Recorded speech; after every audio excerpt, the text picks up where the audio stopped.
The Dove Network welcomes you to the following presentation of Double Dropkick Podcast.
It's time, yes sir. You know what it is, and you know what time it is. It's DDK Saturday Night, live, coming to you through the power of your internet. Welcome to all of you that are around the world, checking in New Zealand, Australia. Hello, how you doing? Italy, welcome in. All you guys in the UK, some of you are already up, some of you are getting. Thank you guys so much. A majority of our guys that watch the show come from you guys in Scotland. It's a little over 50%, and then 40 some in the US. Thank you so much for taking the time to watch this show. And a lot of you guys watch it to get you through your day. I'm glad we help you with getting through a bored work day with our little humor and fun all about the belt hobby. Make sure you drop down below, comment, and be a part of the show. This show is for you, about the belt hobby and everything in between, gaming and a little bit of sports. We're going to have a lot of fun tonight. Got a great guest on tonight. The championship belt maker. Ring the damn bell. Ron Edwardson from Red Leather Belt will join us live tonight. We got DDK Picture of the Week, DDK Belt Bar, where belts are for sale. We'll show those a little bit later. And while you're at the DDK Belt Bar, grab yourself a drink, sit back and relax for the next hour and 45, 50 minutes. Hey, Ethan ate Taco Bell. We might only go 5 minutes. Who knows what'll happen. Ethan had a little Taco Bell mishap. But it is DDK Saturday Night. We're excited to be with you. As you know, my name is KEV Kev.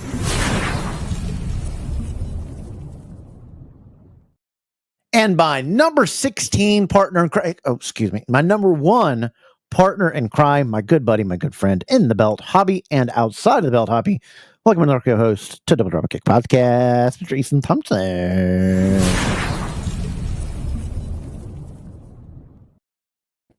What is up? Not Taco Bell anymore. I'll never do it again. I've learned my lesson. No Taco Bell. I submit I will never have Taco Bell again. That was Never my Taco Bell. ancestors. I'm not doing it again.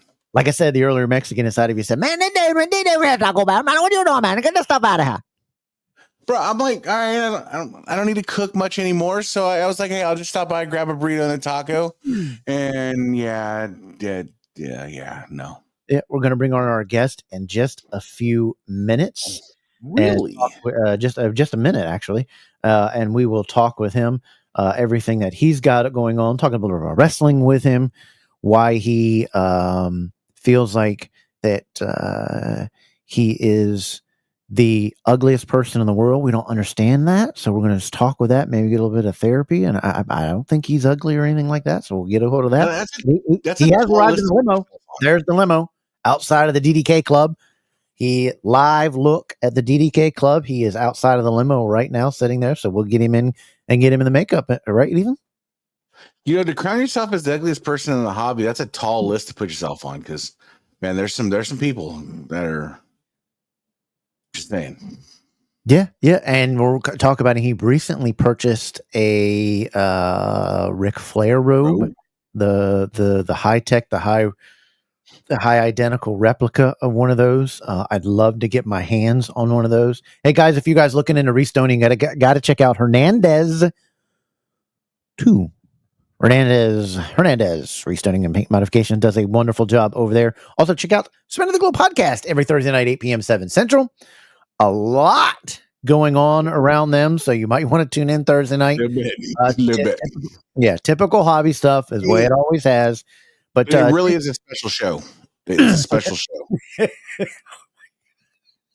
You know, and that's the thing is those guys are special, and you know they bring a special flair to the hobby that you know some shows don't bring, and you know so you want to give them the medal, give them medal. Don't give it the innocent trouble. Spin the Globe podcast every 8 p.m. 7 Central. Rick, Andy, Ben, and Mark do a great job over there. Can't even talk, you heinous. They do a great job over there. So check them out. They're trying to get, once they get the 500 subscribers, they are giving away a Winged Eagle re-leathered on Mark's Championship leather. So that'll be awesome as well. Hey, Ethan, tell them, where are we at? Where can they find Double Drop Kick Podcast? You know, you can find us on X. That's not Instagram. Look in the screen first there, buddy. God, already ruining the program. I can't read. I'm just going off the cup. You know, you can find us on Instagram. You can find us on at Double Drop Kick Podcast. There we go. And you can find us on X at DDK Podcast. There you go. And what else do we have? Soon to be coming to TikTok. Yes, we are. We are coming to officially TikTok. We got a lot of cool reviews on the channel too. We do a different kind of channel. We use a very, very expensive camera that I stole, and it's a drop-down camera. Don't talk about where you got it, where you bought it, It's all about the artwork, the etching, the how it looks, the belt, and everything. It goes over a little bit. It's like a 10-minute video. Check all those out. They're very cool and it'll be very, very fun. Also, check out Steven Hammer. He does excellent belt reviews. He's part of the DDK team. Steven Hammer Wrestling Reviews. Check him out on YouTube as well. We got our guest out of the limo and in, and we are going to talk to him tonight because, as everybody knows, it is DDK Saturday night, and it is what we do. We are fired up and ready to go, so let's get it going.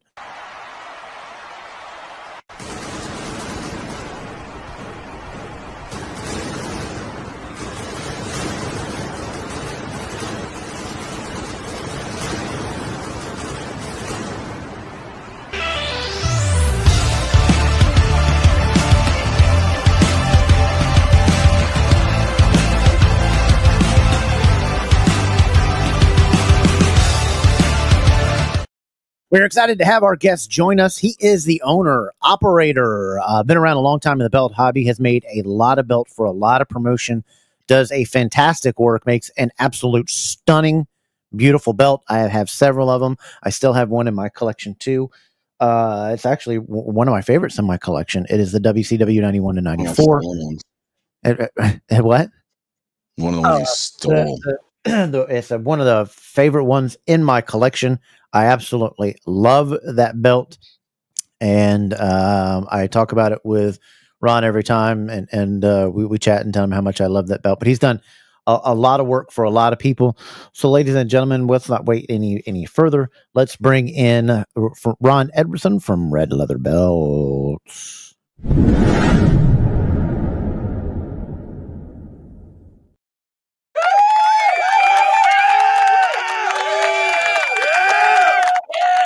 Gotta fire the producer. A little late on that one. A little late on that one. A little late. Ron Edwardson, how you doing there, buddy? I'm still in makeup. Hey, we got to put it on everybody. Yeah, we got to put it on everybody. It's just one of those. It's just one of those things. There's only so much makeup this show can afford, so we got to use most of the budget on myself. So yeah. I might toenail clippings for Ethan and myself. We have long toenails, so that those pedicures go a long way. How you feeling tonight, man? How you doing, buddy? Feeling great, man. What can I say? It's a Memorial Day weekend. Had some crabs earlier with the in-laws, and now I'm here with you guys. We're doing it. Hey, the chat is going off. The Ron is here. Looking here. Andy Bolger, what's up? We're doing good. Richard Ward checking in. There is Christopher Rains doing good, buddy. How are you doing? Saying hello to everybody. Jim is watching you, Ron. Jim out there. Everybody tuned in to see this DDK Saturday night. Mark Maggart of Mark Championship Leather. Checking him out. Max over all the way in Pakistan. He's at the DDK. He's always at the DDK belt bar, hitting on the ladies, dancing. He don't pay attention to the show. He's there to get free drinks and dance and do whatever. Max, welcome in. How you doing there, buddy? It is DDK time. Yes, it is. Ben Walker. How you doing, buddy? Good to see you, man. Natch up there in old Canada does some stuff. Is a middleman too. Hit him up for that. Lane, where you been? Missed you, buddy. Lane, it's double drop kick night. It is. Oh, Keith Leathercraft, what's up, buddy? How you doing? Good. Everybody applauding. Everybody saying hello. Look at Jim all back there. Chat is just rolling off. We love our chat. We love our guys. Why do we love them, Ethan? we love our people because they make this happen. They make the show happen. You know, they do us that generous thing where they hit that like button, they hit that subscribe button. Yes. Keep stuff rolling. Yes, and we're going to time out right now because before we talk with Ron and start getting into questions, everybody's got to pause right now. Go scroll right on down to the bottom wherever you're commenting right now. There's that little thumbs up button. Give us that thumbs up. That helps the channel grow a lot. And we got another big announcement with our channel. Something great is good. Deuce, how you doing there, buddy? Looking good. Talmadge, you doing good there, buddy? Welcome in. Check out his channel. He does a great job too. Hey, Big Boys Belts doing it up right. Nick and Chris are going to join us the second half of the show. They've got stuff to talk about. Ding dongs. Yes, it is. Ron, if you don't understand that, when we gave a belt, that was our question.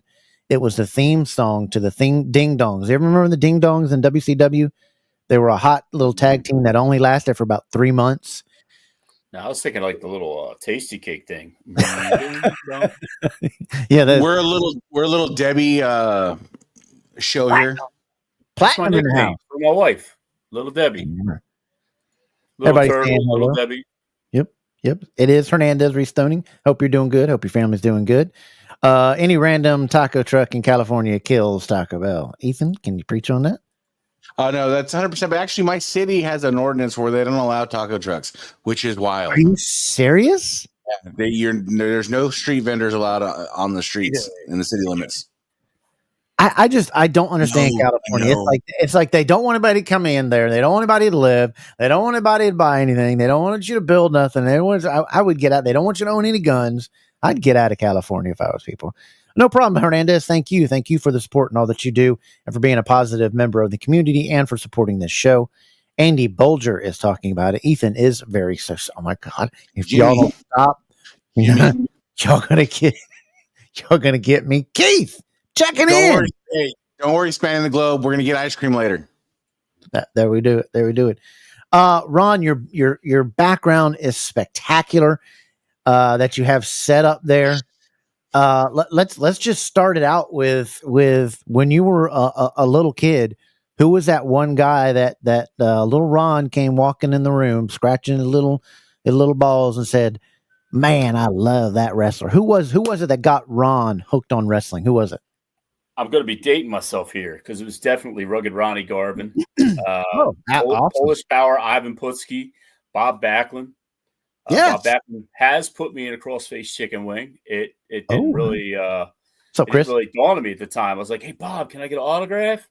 And he said, I'll do you better than that. And then, it's just like, oh, great. And my wife got a picture of it. So, Hey, you got a admirer right here. Mark Maga says, hello, Ron. You do great work.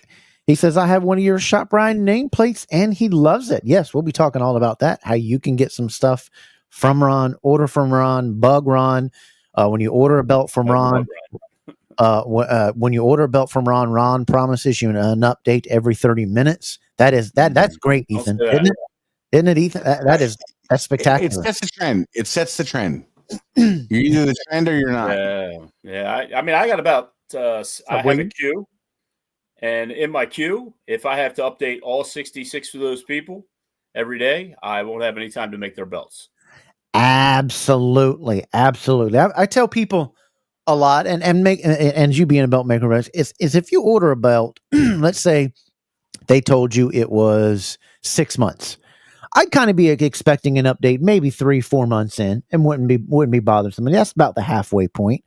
But you let them do their work. I don't expect, as for me, and you can tell this from a belt maker, with the bothersome if somebody's expecting and building a belt, getting a belt from you, what do they expect on how you update? I guess we'll jump right into that.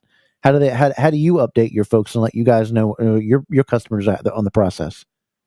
I mean, I tell people basically like leave me alone until we get close to whatever date it is, and then Ricky, I'll shoot you some pictures and see what we got. For an example, like if someone asks me for a time frame, and I say I don't know, 60 days to 90 days, but then AEW says, hey, MJF needs this for this. And we need it by Sunday. Well, all of a sudden, your 90 days is going to become 100 days. And, oh wow, get them! That's going to happen quite a bit, and it's not something that, like, I think one of my the things I really hated when I first got into belt collecting was hearing about how belt makers would promise people something within. Back then it was like, oh yeah, 2-3 years for a specific maker. And then the people were waiting 7-8 years. You know what I mean? Yeah, we don't like that guy.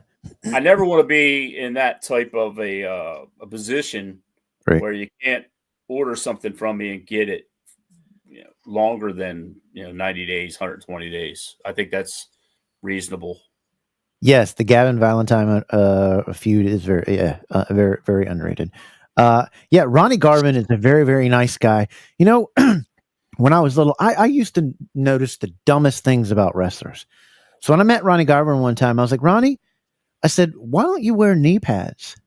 All the wrestlers back in the 80s, and maybe some today now, they all wear pants or something. They don't. But back in the 80s, Mid-Atlantic and all those days and all that stuff, everybody wore a knee pad, right? Or sometimes they'd be slide below the knee pad. But I always noticed a kid, I was like, dude, and that's why he looked odd to me in the ring. I was like, why don't you never? And he sat back and he goes, holy crap, that has never been asked. He says, I can't tell you. He says, I just, when I started training, I never wore them. And I guess I never got used to them, and I just never wore them. And I always wondered, I said, well, I guess your bony knees hurt if you drop them on one at a time. But Ronnie Garvin was a great individual. It was kind of odd him became the world champion, but he was massively over in NWA and Mid-Atlantic. He was an over guy when he came out, and the fans loved him. So you said those were the guys that you liked. What area did you grow up in, and what wrestling was available when you were growing up? Really just your territories is where you started out with your AWA and some NWA. I mean, I think at that time you got a little bit of Piper, you got a little bit of Flair, but they were still up and coming, really. And I mean, I think that, well, coming from Baltimore, we didn't really have a whole lot of options for anything. We were broke, so pretty much. You didn't get to go any shows if you were from my neighborhood. You just got to watch whatever was on. I believe it was like Channel 45 and Channel 54. Kevin said he flies around the country, inspects his property, and hunts in his retirement. Yeah. Yeah. So when did you start getting into to WWF and the love of I can see behind you Hulkamania? When did Hulkamania start running wild on you? Because there's a lot in the hobby, and I say this, and maybe you can lean on this too. I'm kind of tired of. I'm growing really really tired of. And Ethan says, and two, I've told this to Ethan. I'm tired of the Hogan hate. It's getting on my nerves. If you don't like the person in general, or Terry as his political views, or whatever he does, or blah blah, that's him. The character Hulk Hogan was over. Everybody's a kid loved him, and he made the business better. He made the industry better. He put wrestling on the map where it is today. He's on the Mount Rushmore, and I loved him as a kid growing up. Hogan. So seeing that stuff in the background, when did your love for Hogan develop? Actually, my love for Hogan is a little bit reverse because I was the Piper fan. I like to see Piper get in Hogan's face and tick him off and say things like, "I'm the reason Hulk Hogan ain't got no hair." And like, Hogan was great. Everybody loved him. But to me, I always liked the underdog. Right. Yeah, I like the Macho Man before he was the Macho Man. Yep. Things like that. Hogan is definitely putting his business at risk with some of the comments he makes, but that's his right. Well, a lot of people are mad at him, and wrestlers now that are older come out and say, well, he always was changing this, changing that. Well, he was smart enough to have creative control in his contract. So don't be mad at a guy who's guiding his own course. He was smart enough to do that. So you can't be mad at that if he doesn't agree with something on his character and what he does. But ultimately, you can't say Hogan is Hulkamania and then the greatest heel turn of all time when he did in NWA. It can't be surpassed, and you got to appreciate the wrestler. And that's what's wrong with today's society. People can't look past something just because of whatever their views are, or because they're, everybody's not going to get along, but you can appreciate somebody's art and talent for who they are. Who else in the WWF in the area did you grow up liking? I mean, come on, there's a whole roster of them. They all became LJN. So you got Snuka, you got Junkyard Dog, Big John Studd, King Kong Bundy. Yep. Even guys like SD Jones, probably the best nobody there ever was. Along with the Brooklyn Brawler. They should have made a LJN out of him. That would have impressed me. Oh yeah. I get it, Austin. I'm just kind of talking about the wrestler and what the wrestler meant to me. I know he's done some things that's made a lot of people mad, but we've all done some things that have made a lot of people mad. Austin's a very good conversation. Austin Banks. He's having a great conversation now. We're glad to have him in the program. I hope he likes and subscribes. And everybody's into this conversation. We don't leave anybody out. Stone Cold says people tell him the same thing about Tiger. Who cares if he slept with 10,000 women? He is the GOAT. He absolutely is. Now you can't.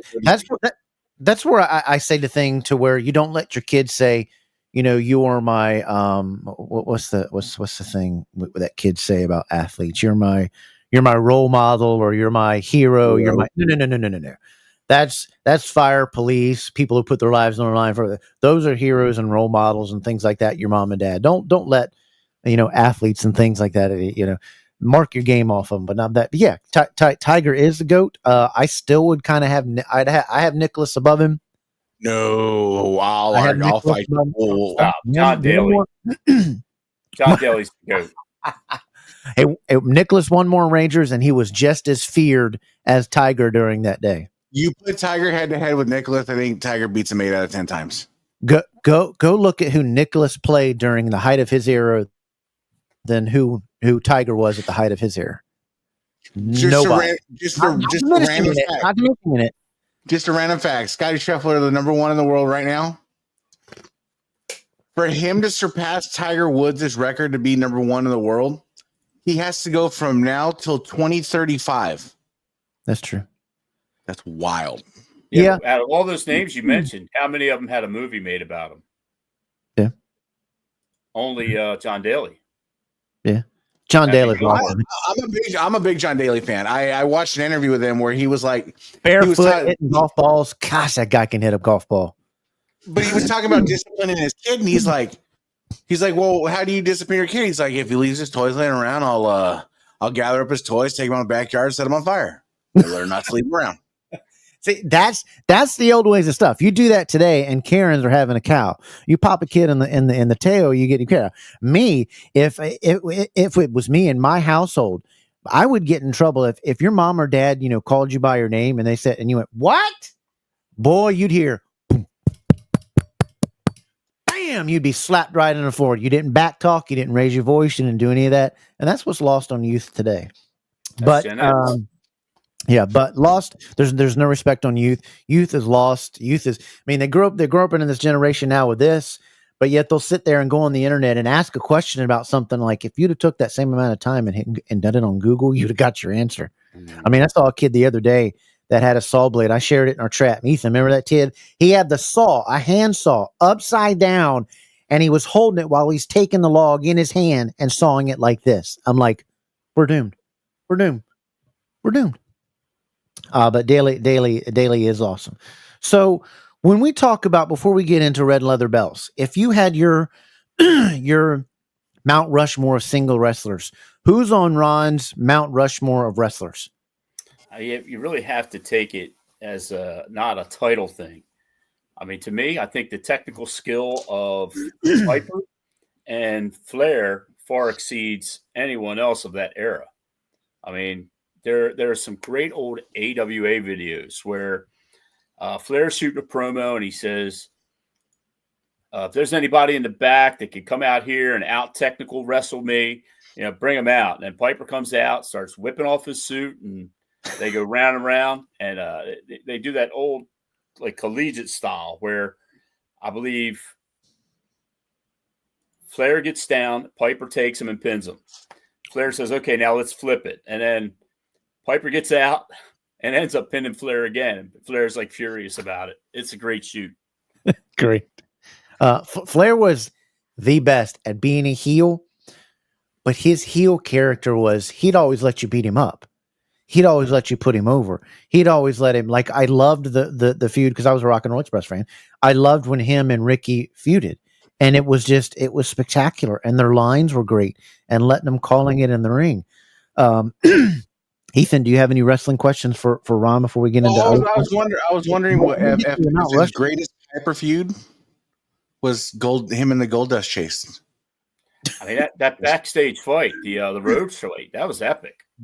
Where they're beating each other up over the gold Cadillac, I think it was, or was it? It was the gold Caddy, yeah. And Chad, go ahead. Probably the Snuka. I mean, who can forget the coconut? I got your little coconut. Yeah, Steamboat doesn't get enough credit from day one. Steamboat when he got hit with that bell. Yeah, Steamboat is just is spectacular. So who was your Mount Rushmores of Ron's? I would definitely say Flair, Piper, Macho, and Garvin. Wow, Garvin being on there. That's interesting. Awesome. Great. Well, you got to get the guy that got you hooked on wrestling. Yeah, well, there you go. Absolutely. You loved him in there. Everybody in the chat, put your 4 down on there. As we are from the 80s. Yes. Underoos. Yes. So yeah, I used to run around the house in my underoos going, I'm rugged Ronnie Garvin. Yeah. Yep. Well, him and his brother were great, and that tag team was underrated too, and the Garvins, the tag team was underrated. His brother being gorgeous. I mean, he was phenomenal wrestler.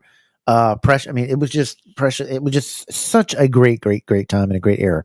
Double Drop Kick is named after the finishing move of the Rock and Roll Express. So in your tag team, Mount Rushmore, who would be on that? That's kind of tough because Rock and Roll Express definitely up there. Short-lived Can-Am Connection, they were pretty epic, which is Santana and Rick Martel. But you know what? I'm going to have to go with the Hart Foundation. Nothing wrong with that one. There's Hart Foundation. Who else? You said... And that probably doesn't get enough. Would probably be Brutus the Barber Beefcake and Greg the Hammer. Good tag team. I mean, Hammer hits you with that elbow and you're done. Yeah. A lost art today in wrestling. What about Midnight Express? Would they be up there? I didn't really watch too much Midnight Express, but I did enjoy a lot of Rock and Roll Express. Yep. In my opinion, even in, I think it's top 5 feud of all time, even in single wrestlers. The Midnight Express and the Rock and Roll Express went at it for going on for 40 years. I mean, it's spectacular. Yeah, a lot of people put Demolition in there. Yep. Great team. Great tag team. Do you have a favorite match of all time? I'm probably a little bit cliche on this. It's got to be WrestleMania 3 when Hogan slammed Andre for the first time, even though it was like the 17th time. 17, yeah. Yeah, I mean, if you go to the AWA, he did it a bunch of times. Right. But this is the first time. Never been slammed. Ethan, you got any more wrestling questions before we get to? Well, more of a collectible question. There's the dreaded fire in the house. You get one piece of memorabilia out. What's it going? Definitely the Stone Cold Bridge belt. Ah, okay. Wow. I love interesting. that belt, yeah. So Ron grows up loving wrestling. When did the love of wrestling belts start for you? When did you start noticing? Was it right away with wrestlers that you loved it? Was it seeing them on magazines? I say all the time that I used to pick out my wrestling magazines based on the picture of the wrestling belts on it. And when did your love for wrestling belts start? I mean, like I said earlier, I grew up pretty much dirt poor. So there was no options for buying cool stuff like that. Whatever you got, I generally kept mine in packages. And I still have a lot of it till, right now. I hit a point where between my business, I started to do okay. And I wanted some belts that reminded me of when Hulk Hogan was ruling the ring, when, Macho Man, Ricky the Dragon, the Ultimate Warrior were ruling the IC division. So I wanted a Winged Eagle and an IC belt.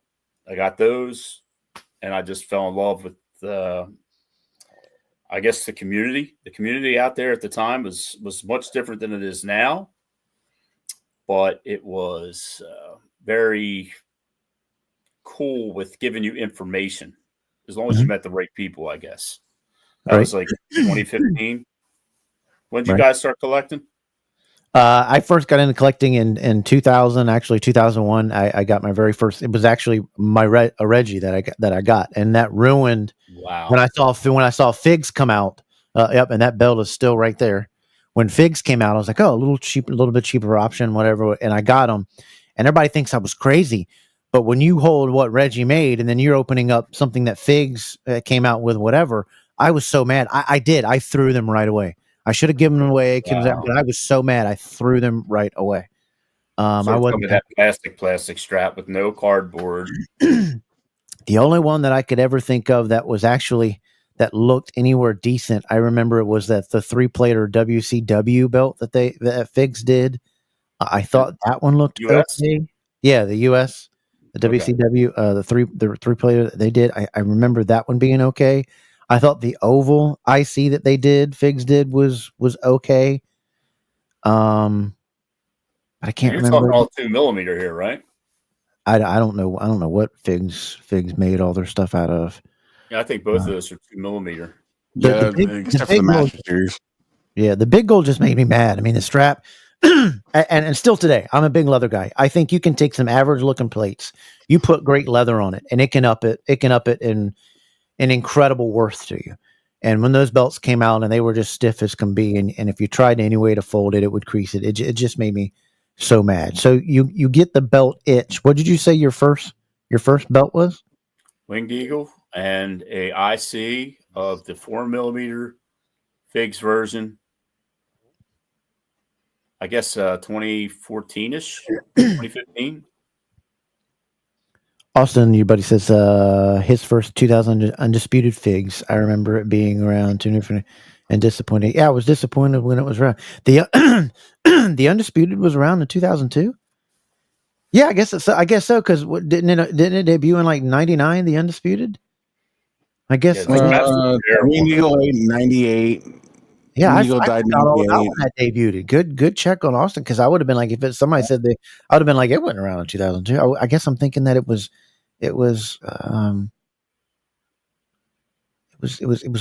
different. From your standpoint of collecting, then when did the serious collecting start out? Are you getting into let's say belts that are comparable to what's in the ring? I think almost immediately, because if you're involved in one of the two groups at the time, which were Championship Belt Universe or Belt Talk, if you were in those groups, forgot all about that. They would say, "Oh, you collect replicas." Yep. So you're not really a collector then.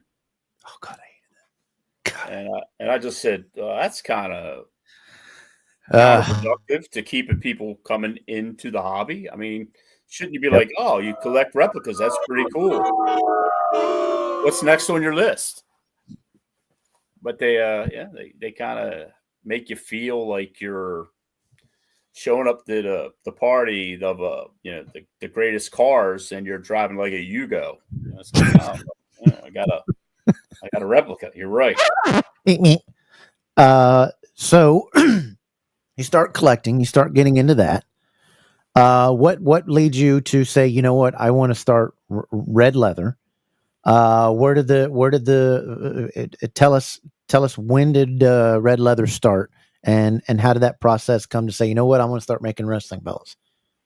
Well, it came because I had an undisputed V2 on a fig strap that was bubbling up, and if you took a heat gun and you hit it, you could kind of get the plastic to go back down, but it was still like eh. And then I got a bad leather job from someone who I won't say who they are. They still leather now, and I just made a comment of like, "Hey man, how do I the leather belt you made me? It's really dry.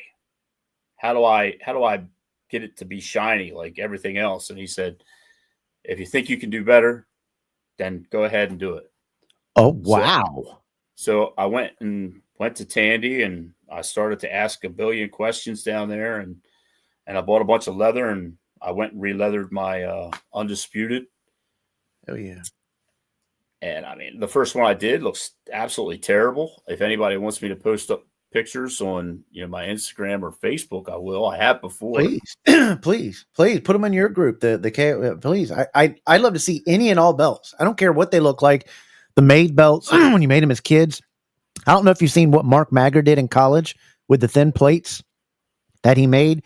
Mark's got to post it in your group. He made something in college and then had it made by a belt maker afterwards. But he put like these tin plates on leather and then hand painted them. I loved that. I think it was absolutely awesome. I've actually never heard of him, so I haven't seen his work or anything. But I'm kind of funny with the way I do things. I don't really look around at my competition. No, Mark Maggard. He doesn't make belts. He's a buddy of mine. He hosts a podcast, and he's Wide World of Belt admin. Mark Maggard.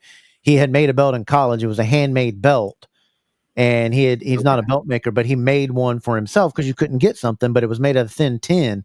And then later on in life, I think like 2 years ago, he got a belt maker to actually make it in real life. The design that he did. It's just a pretty cool looking thing.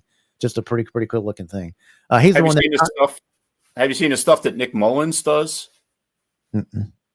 Nick Mullins will actually take pictures of the new World Heavyweight Championship for WWE, and he'll actually make the entire belt out of cardboard. Okay. With my head, I can't remember the name, but I've seen his stuff. Yeah, spectacular. They look great. I absolutely love that. Yep. Well, he's another one that went into those other groups, and he said, "Hey, I'm getting out of this hobby. People are, pretty rude. They want to make me feel like, insecure about it." And I was like, "Dude, listen, stop, man. Whatever you're doing takes a lot more creativity than what I'm doing. Somehow you just made cardboard and aluminum foil look like gold and leather. I said, you got to keep doing it. Post that stuff up." Yeah. I don't like that. I don't like the elitism. If you want to make a group that's all for belts that are by Reggie or by, then that's fine. But just I'm not for shitting somebody's belts just because they want to pay $230 or $250 or whatever they hand make them. I'm not for that. Yeah, I like seeing all belts, no matter how you did it, how you made it, how you created it, what you paid for it. Because at the end of the day, everybody that walks around, and excuse me for my my voice and everything, I'm struggling. At the end of the day, all these, when you die, that somebody's going to get them, given to them or whatever. If you don't leave to them, somebody's going to have them. It's not going to be you having them. To me, all these things behind me and in the other room, it's the memories.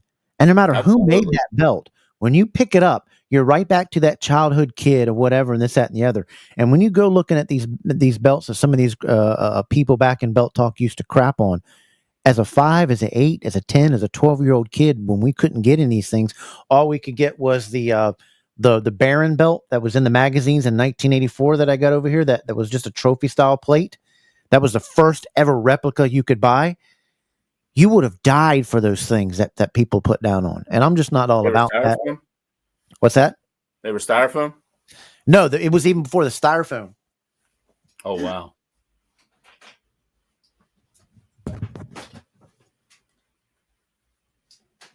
The Cattle Baron Company made a belt, and it was trophy style belts, and they started it in 1984, and the foam came a little bit later, but it was this belt. I don't know if you have ever seen it.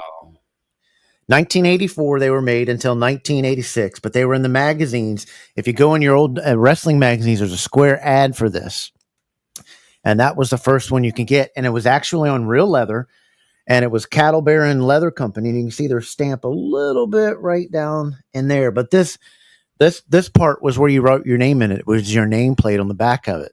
But this was the first ever replica you could get, was in that magazine. And then I guess wrestling promotions were like, well, we can see that. We don't want to do the little mass production on that. But then, yeah, you saw Ralco coming out with those little foam belts that mimicked the crumb rind.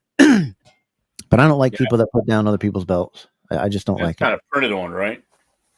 Of this belt here. Yeah, how much you got in that? I'm gonna buy that from you.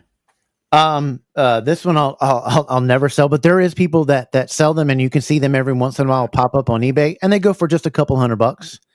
Mark Maggard, who had one, found one, and he got his for a couple $100. If you put it out there that you're looking for the Cattle Baron Leather Company, that's what you can type in on eBay or on Facebook. There are people that have them, and they'll put them out, and there are people, and they go for a couple $100. If they're mint, there's a couple of guys that's got them mint.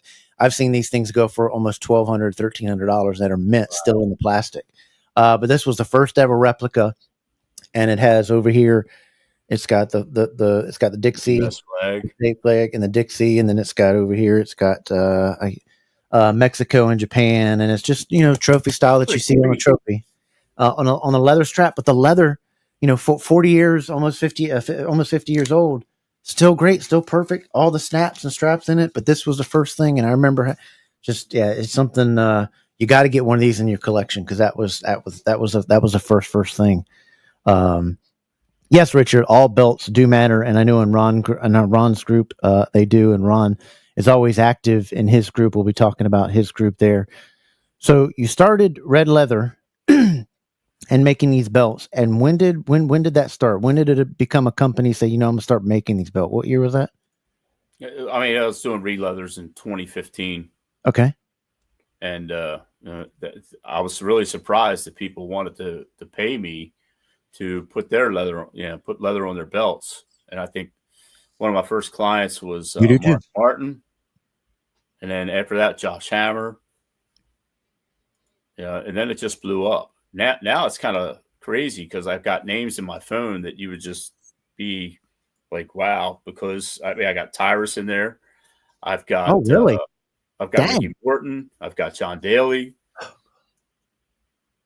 And I would never abuse it. I mean, but then again, if I lose my phone, I'd probably be welcome in, buddy. Really upset. Yeah. Did Ron say his prayers and eat his vitamins? You know who this is, don't you? Mark supposed to do a bow and arrow. Yeah. Everybody check out Mark Out Moments. That is Dave with his show, Pound 100 Dave. There's another show on there. Dave, type it in. Yeah, Is that Dave? Drunken Pop. Yeah, that's Dave. Okay. Yeah, he's on it. He's changed. They're putting their shows, talking wrestling and Drunken Pop are all on that YouTube page. Go check them out. Mark out moments for the air. That's Dave there, doing that for you. So you started with doing the re-leather. When did you say, I'm gonna start doing the plate work and I'm gonna start actually making the whole process of the belt? That happened when I kept getting kind of ripped off by the overseas makers. Like you would buy something, you get the plates and the bolts would snap as you're trying to leather them, and then you would get like missing gold on the logo, and it's just like you would get the same answer every single time. It's like, oh, next time, boss, I'll make for you perfect, and it's like, can you get that discount? But will you really? Oh yeah, I'm trying to drink even.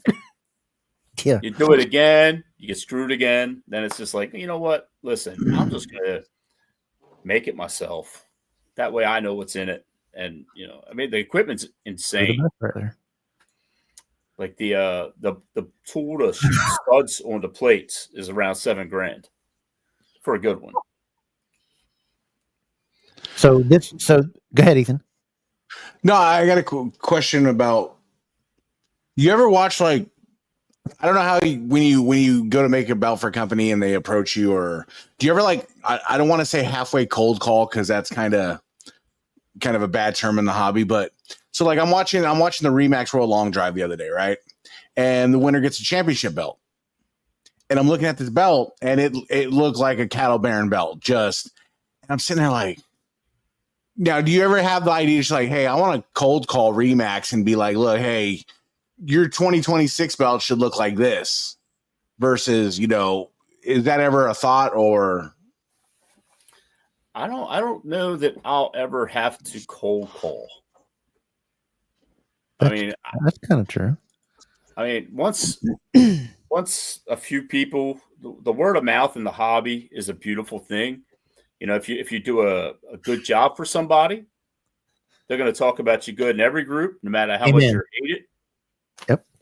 And that's going to lead to things like, AEW, MCW, ROH, and then I just got Hatchet Pro Wrestling, which they're a super. So it's a lot of good people out there that are looking for people that are going to do good work here in America, and not to say anything outside of America is bad, but right. I'm a buy American kind of guy. Right, I got you. We're going to switch over to a different scene, so because we want to show some of your work, we want to show your pages and get into that. So let's switch on over to that.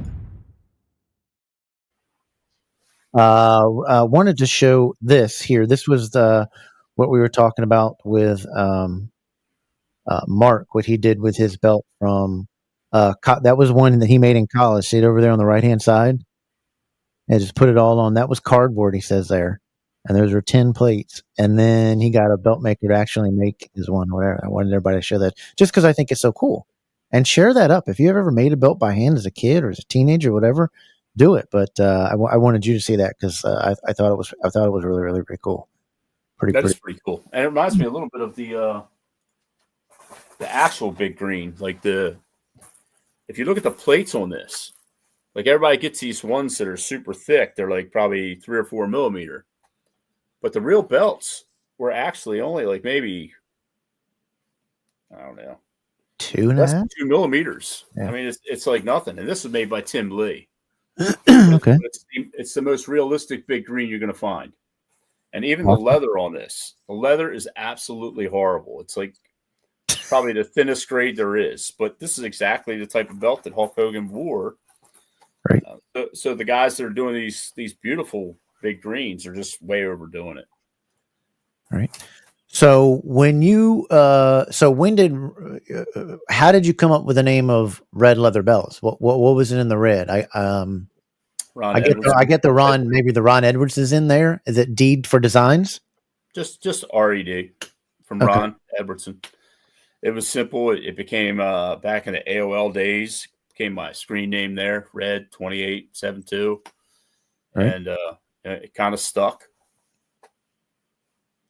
The crown. How you like that crown? Yeah.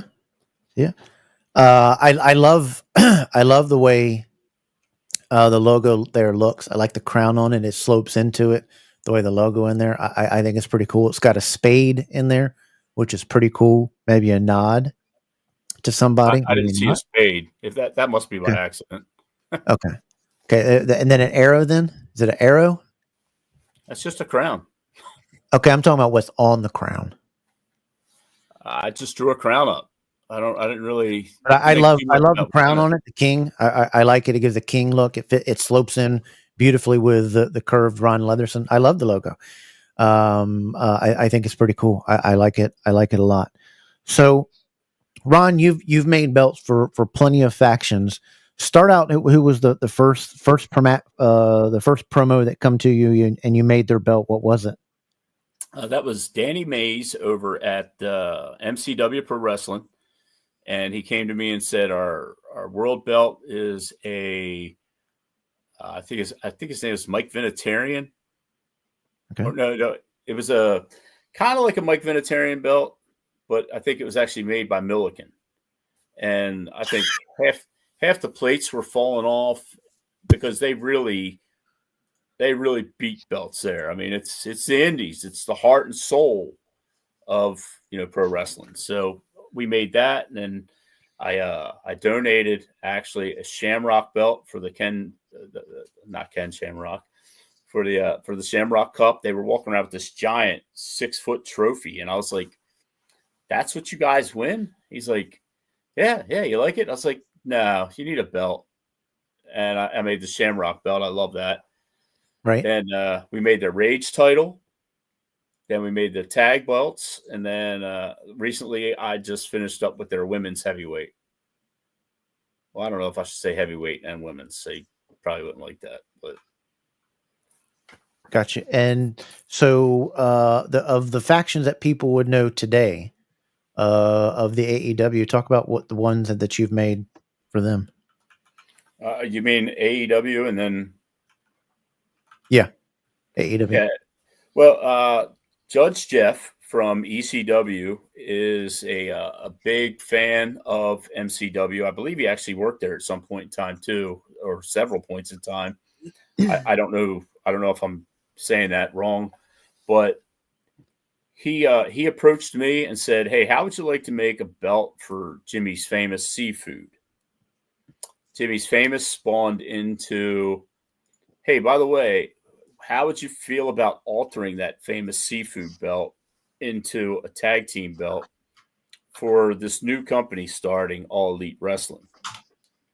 And I said, are you serious right now? Like a real big, huge, like national company? He goes, yeah, TV, everything. I was like, I'd love that. So we started out with the tag belts. I also made a belt for Cody and Sean Spears because if you don't know, when Sean Spears got married to, I guess, one of the Iconics, he was best friends with Cody, and they shared a tag team championship at some point together in OVW. So he wanted that for a groom's gift. That's a hell of a groom's gift. So we made that. That spawned into a new world title was designed, which became what you have up on the screen. Because there was some type of disagreement that they had on artwork. So we made the All Atlantic, but it was actually the world. And it got shelved for about probably a year. And then he came to me and said, hey, that old world belt you designed with 3 stacks, how would you like to change that into something called the All Atlantic? So that's how the All Atlantic was born. Sweet. Yeah, a lot of people are very... Ethan, I sent you a picture on your PM. Check your PM. People love that AEW belt, and list out the belts that you've made for AEW so that people are aware, because I don't think people realize all the belts that you've done for them. It's kind of tough because my memory's getting less and less as I get older, but it started with the tag. Then we went to the TNT, which, I got horrible flack for because of the unfinished version. Then we added in the All Atlantic, the trios. We switched over for a little bit to the ROH. We went with a full rebrand of the entire line. And we added the 6-man. Then we revisited the All Atlantic and changed that into the International. There's something exciting in the works that I cannot talk about. And then we reworked, I believe, the ROH Women's. And then we reworked the World Heavyweight into the V3. So you also have all those other ones in there. So it's a lot of time at a computer, which isn't my favorite part. My favorite part's actually tapping on the leather. But, the design time is something that I think not a lot of people really do a whole lot. Actually, those belong to Cody now. So I made those, and they were kind of to signify the blood that he puts out all the time. Mm-hmm. So I drew the blood into the coasters, and Judge Jeff got them to Cody for me. Right. That's beautiful. That's the Sean Spears and Cody belts. Cody has one, and Sean has the other. That hurt. Imagine it did. It's job security. I don't care how much job security it is. When you see something that you created chopped up into little tiny pieces, I don't care how much job security. You'd rather see that belt in a museum at some point than in that many pieces.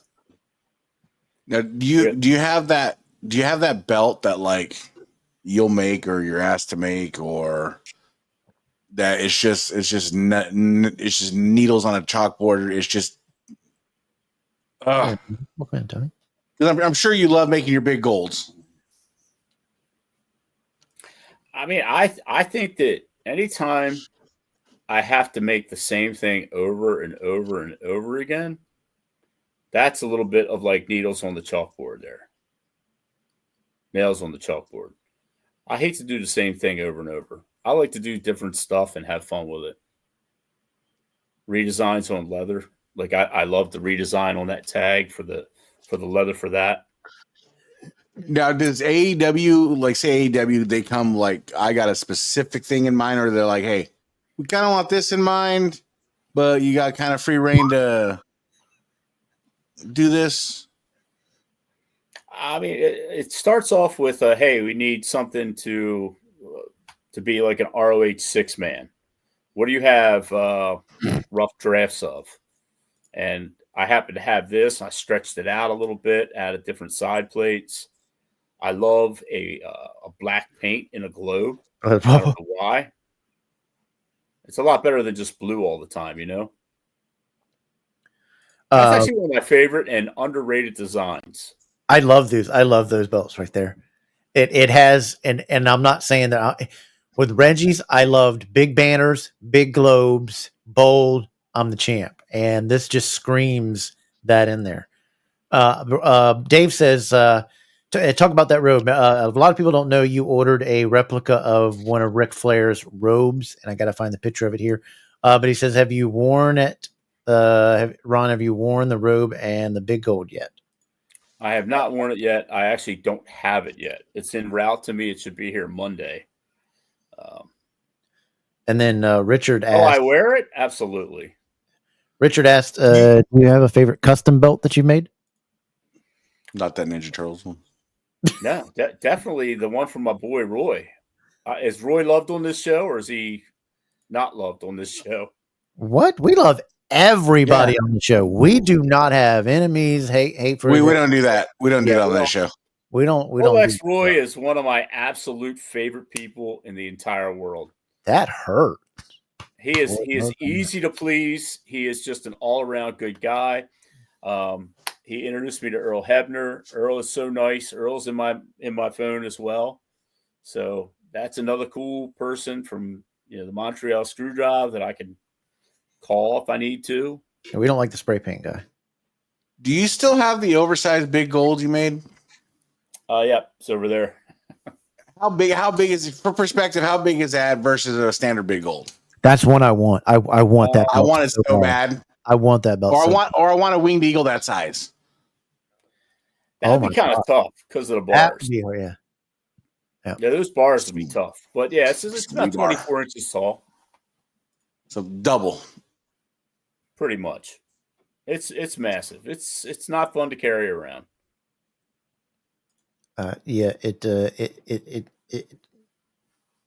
It's just. Was that just out of boredom? Was that just I'm gonna make a big gold and I'm gonna make it huge? I mean, I wanted to have the world's biggest belt, but I think someone else got me. And I think that it was some promotion, and he used an entire sheet of zinc for the main plate, which an entire zinc sheet is like, I believe it's something like 24 by 36. It's been a long time since I've seen that belt, but I was like, I've got the world's biggest big gold, and then I'm pretty sure I had the world's biggest belt. And then that thing came out, and I was like, yeah, I think he's got me. That's pretty big. It's just spectacular. And here are some of the belts there, and they're telling everybody they're telling everybody that hates our show to what they can do. I don't really have any haters though. There was the Rolex belt that we were talking about. The belt that killed. It's the BTK belt. Belt Talk Killer. Here's the Friday Night Fights belt. Yeah, Mike Caruso's doing great things. For the Morgan Adams Foundation. Yep. Not for kids' cancer. That was for kids' cancer. That was fabulous. I loved that. Spectacular there. This is another one of the favorites that a lot of people like, the Trios Championship. Ethan? Now, so how does one? So okay, is there belts you won't make flat out? No, I mean, if it makes sense, if it looks good, then I would make. Now, if somebody gives me some weird drawing of a circle with a, I don't know, something in it that looks horrible. Busy on the say, phone, you make this. So you're saying you're not making the 24/7 belt? I get it. We get it. Well, that's actually what they accused me of making for the first TNT. They're like, man, that's worse than the 24/7 belt. No creativity. What? Which belt? Wait a minute, I'm lost. Which belt's worse than the very first TNT? Okay. It happened at the very first part of COVID, and my plater got COVID, so I had no one to plate the belt. And AEW said, we really need it. What can you put together right now? I said, I can polish it, but it's not gonna look good. And I polished it the best I could, put it on leather, and sure enough, the internet told me exactly how they felt. That's the internet. So how does one go about ordering a belt from you? I want a Ron Edwardson custom belt. How's the process work? What's your time? Contact me and give me an idea of what you want, and we'll figure out something there together. Take a deposit, like say $350 or something, to get your art worked out. Work your art out. If you like what you see, I apply the $350 towards the actual belt itself. Depending on whether you want gold, whether you want nickel, whether you want a 3-plater, 5-plater, I'll shoot you the price first. And there you go, something like that. That's one of my favorite belts, and that's actually the backing that I got in specially for Jade. What is on the backing? Oh, it's a beautiful turquoise, like seashell. I'm sorry, tortoise shell.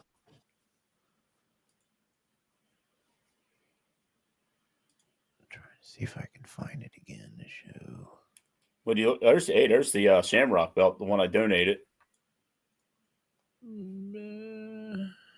It's the one that's, there you go. That's clean. Yeah, I like that.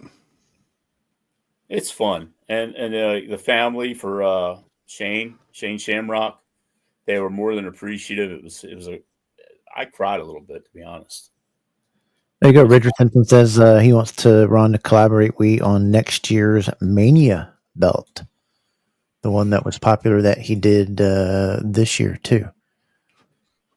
I curved that and put studs on it. I had no parts of any of the rest of it, but I think Richard's trolling us right now. A little bit. That's what I felt. I felt that vibe. I got that vibe.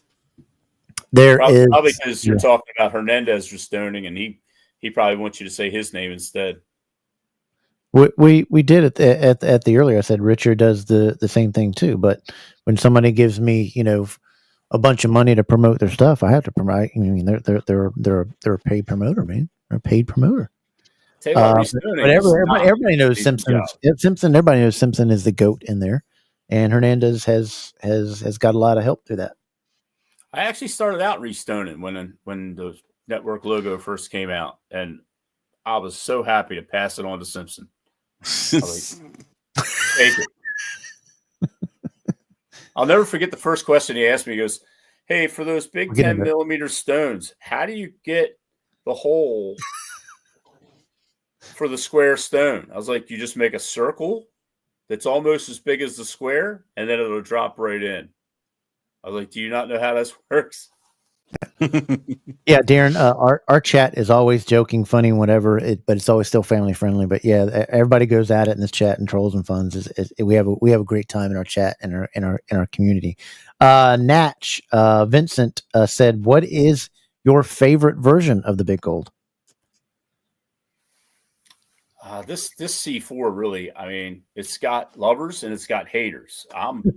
I wanted to hate this belt. I really wanted to hate this belt because I didn't make it. But I got to say, the work that Colin put in on this is just phenomenal. People were afraid to sell me one because they're like, "Oh, he's going to send it and have it cast and he's going to make copies." I don't want to. Somebody puts that kind of work in, I don't want to take anything away from them. It's a beautiful belt. Spectacular. Do you have a C4? Absolutely. Say what? You have a C4?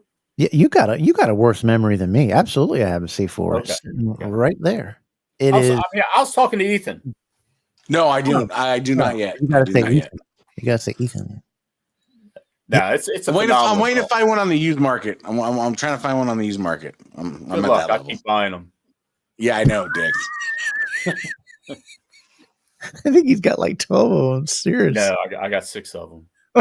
You really? Yeah. I'm telling you, it's just it's right there behind me. That's one of them. Yeah, when you hold that belt, it pops because of what was designed, all the great hard work that went in it. Yeah, it's an absolute spectacular belt. A lot of people hate on this belt here. This kind of, I love it. I love the way that looks. I love the crown logo in it. Everybody's missing because they're like, well, something's about the center. Something's missing in the center. Look at everything surrounding it, from the pillars to the ornate things that are around it, from the flare around it. Are there stones in there? The first one, no. And then I'm putting stones in my personal one. Yeah, so. ruby stones around the outside, and then some clear stones on all that. I love this belt. I think it's a beautiful belt. I love the points down here. Reminds me of those that you would see on some old school belts. I love the pillars to the side. I think this is a beautiful belt. I like this belt a lot, and I don't understand why people. I mean, some people be like, "Oh, I don't like this belt," but they're going to be like, "What's your favorite belt?" "Oh, the network logo." Man, get out of here with that crap. It's not a belt, it's a toy and stuff. Yeah. This is the design. This is something that Tully Blanchard would have held and told you it was a title. He would have told the rookies in the back, do not wear your belt out on interviews. You carry it out on interviews. You wear your belt to the ring. I love this belt. It's a clean. Do you want to say, tell us anything about this belt? Because I'm a fan of it. How it came about, your work, and how much input do you have with the design from AEW to you? 100% of the design. I'll be told something like, give us something that reminds you of. And I believe with this, it was something to remind me of like a classic cruiserweight. So I start with the idea in my head of a classic cruiserweight. I pull some elements in that I like, and then I'll submit it over. We'll go round and round. We'll do 20 changes, and we'll usually end up back where we started. What did I say about AI? Some of them AI belts that have come out, some of them look really, really good. Have you ever seen an AI belt that you like? Yeah. It's a good question, because some of these AI belts, when you get them to spell something, actually look really, really good. They look like old school designs. It's a good question. Have you ever seen one and thought about, man, I like that, I should make it? I mean, I'd have to see some. I don't really like the ones I have seen seem like they're so 3D. Ethan plays that card here all the time. They just don't make sense that they're so 3D. Like I really like this new Big Gold, but I'd rather go with the old Big Gold because it was actually done by a person rather than a computer and a casting. Like I don't think anybody could etch that and make it. There you go. There's another fan of that. Very clean retro look at the AEW. It's just it pops. It screams a champion. It looks. Big Boys Belt says, Ron, will there be any more AEW replicas? He has them all. They're fantastic quality. Do you have any insights on that? There definitely will be. I am not allowed to talk about it. Okay, so we'll keep talking about it. What do you know, and when will they be released? I'm not going to talk about it. Kevin, the network says the most unique and best designed belt ever. You got to clickbait it here now. You've heard it first here. Ron Edwardson drops new belts. Yep. For AEW. Put it out on their clip. This very well. Ron Edwardson says the new AEW replicas are coming tomorrow at midnight. So everybody, you got to tune in to get it. Okay. Just make sure you go on. Breaking news. Ron just got fired. Yep. Bestbuy.com. That's where they're going to be released. So everybody be ready at midnight to there. We'll just breaking news it that Ron says there's more belts coming before the WWF 3D Big Gold will ever come. We'll leave it at that. Ethan, you can read this one. I'm having trouble seeing. I'm not sure if this was asked already, but which was your favorite belt to make? Any one that I haven't made a million of. Really, that's the true answer. But I think my favorite belt to make probably is the TNT. However, my favorite TNT to make is the bling. Although there are about 8 hours of putting stones in. 1,000. What is it? 1,577 stones. Not as many as Richard's WrestleMania belt, but at the time, the TNT bling, which I believe, oh god, right there.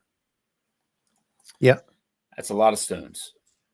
But that's my favorite belt to make. Gotcha. Probably followed close to second by the American.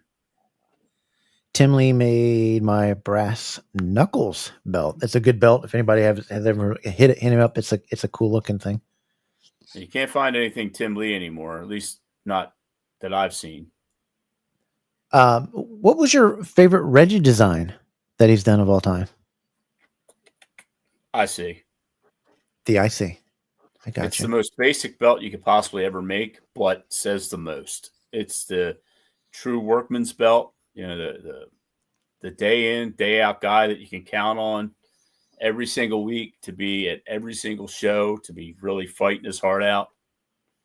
And just look at the people that have held that thing. Yeah. I'm going to ask the Kevin question. Actually, go right back to that belt, but then click the picture before it. That's the kind of drawings I get.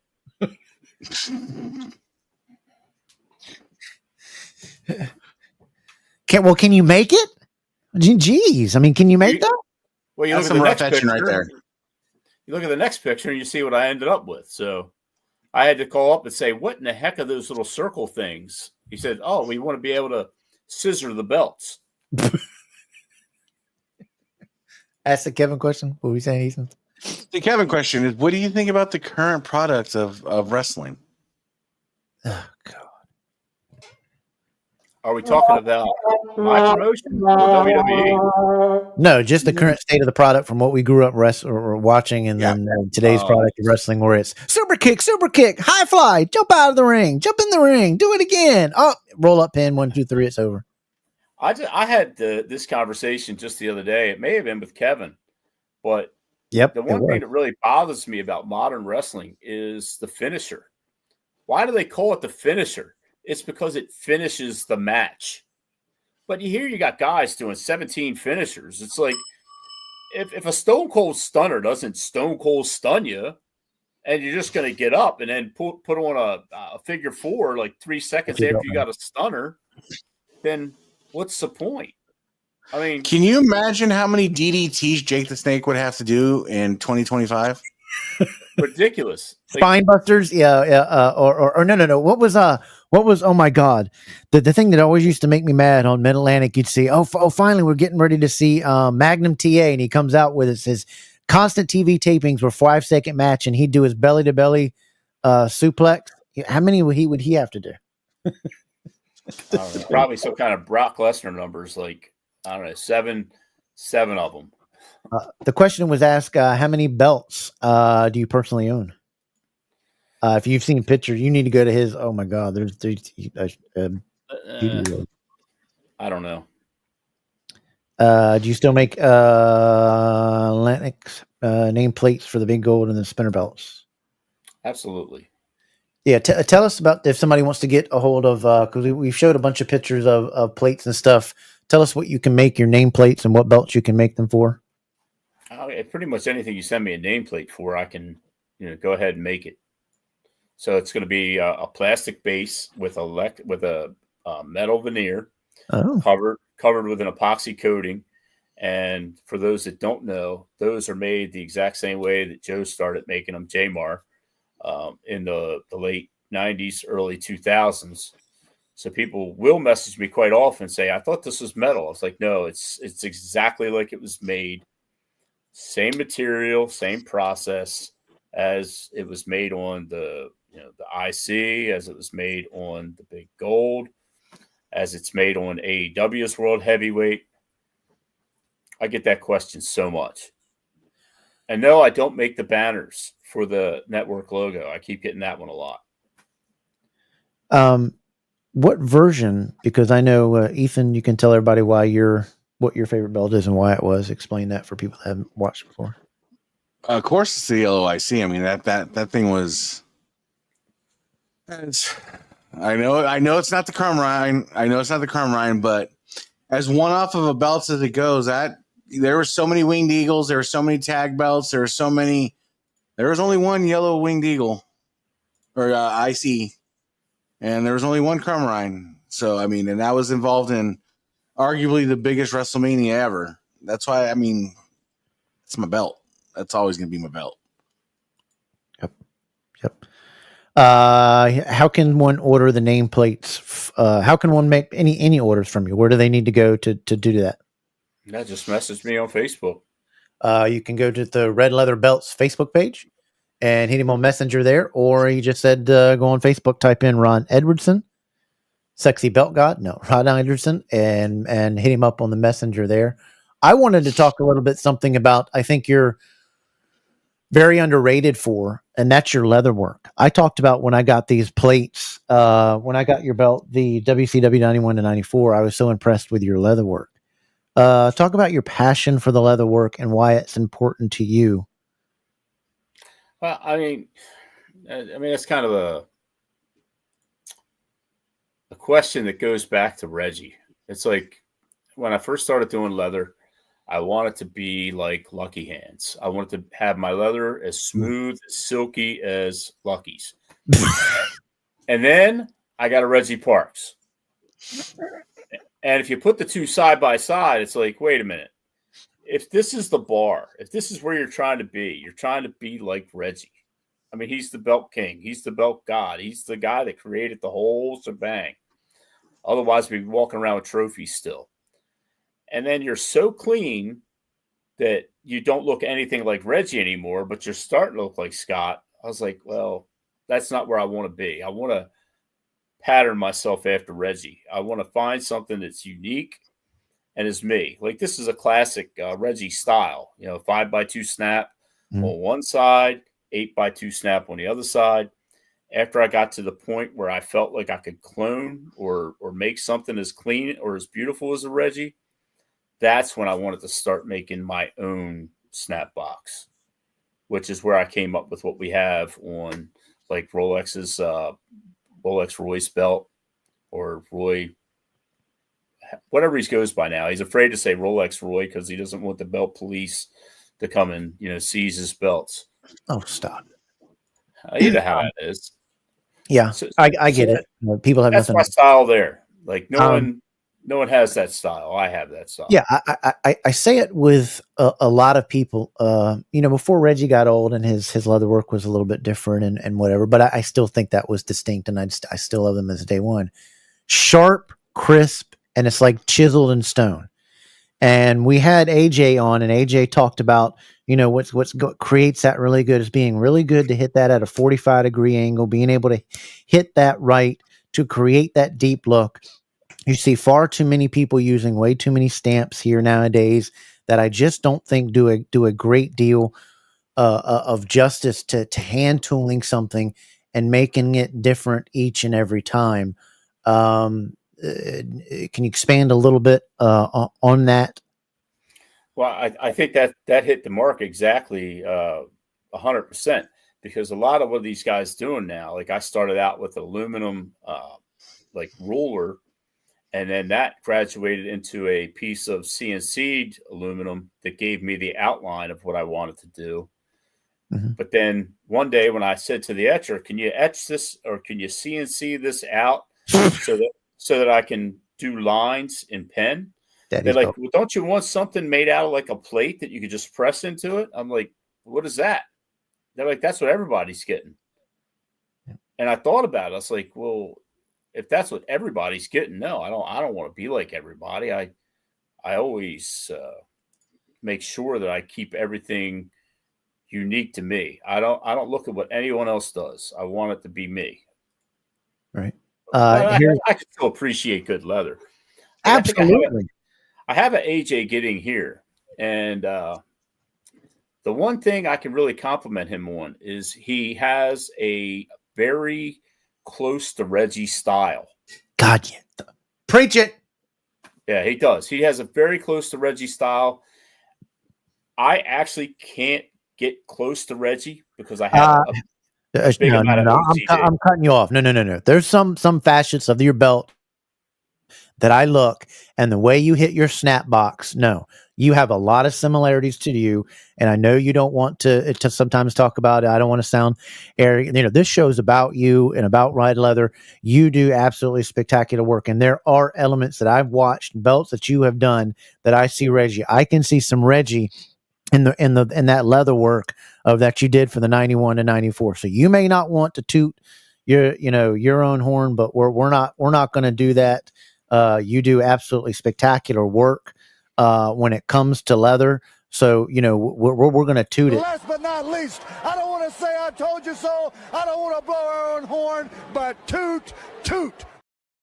I mean, that's just the way we do it. And another it's guy down to the details though too, because they'll actually line up the plates on the leather so they're symmetrical and does the whole thing.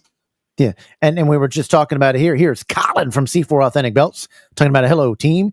Great to see Ron. He is an honor to have him as a mateship. Yep, we were just talking about C4 Authentic Belts and how much he admired your belts and that he owns C4 6 of your C4 belts.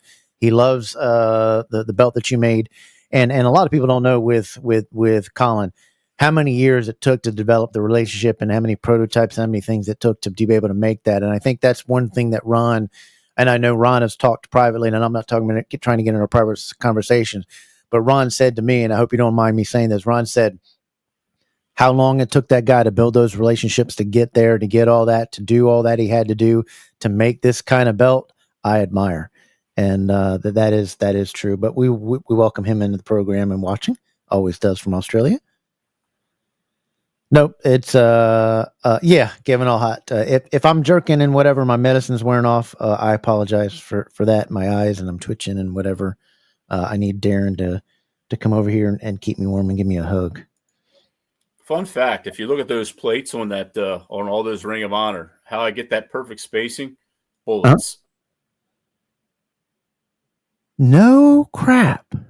Like the space between the main plate and the first plate is a 50 cal shell. I press that plate in to the leather, bunch of holes, then I place the 50 cal shell to the next plate. That's how I get my spacing. That's resourceful. It's a pretty crazy fun fact. Like, you know, if there's a measurement, no, it's a bullet, like literally. Yeah, because I'm sitting here like not 9 millimeters, not 45. Yeah, that's how they're put in.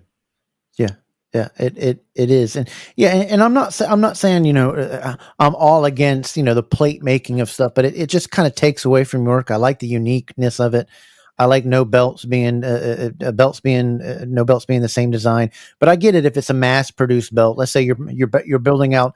Let's say you're taking in 10 Rock and Roll Express belts that you're making, and it's a tribute belts, and you're trying to get them out quicker or whatever, or it's a send out strap. That I can kind of understand and get with that kind of stuff.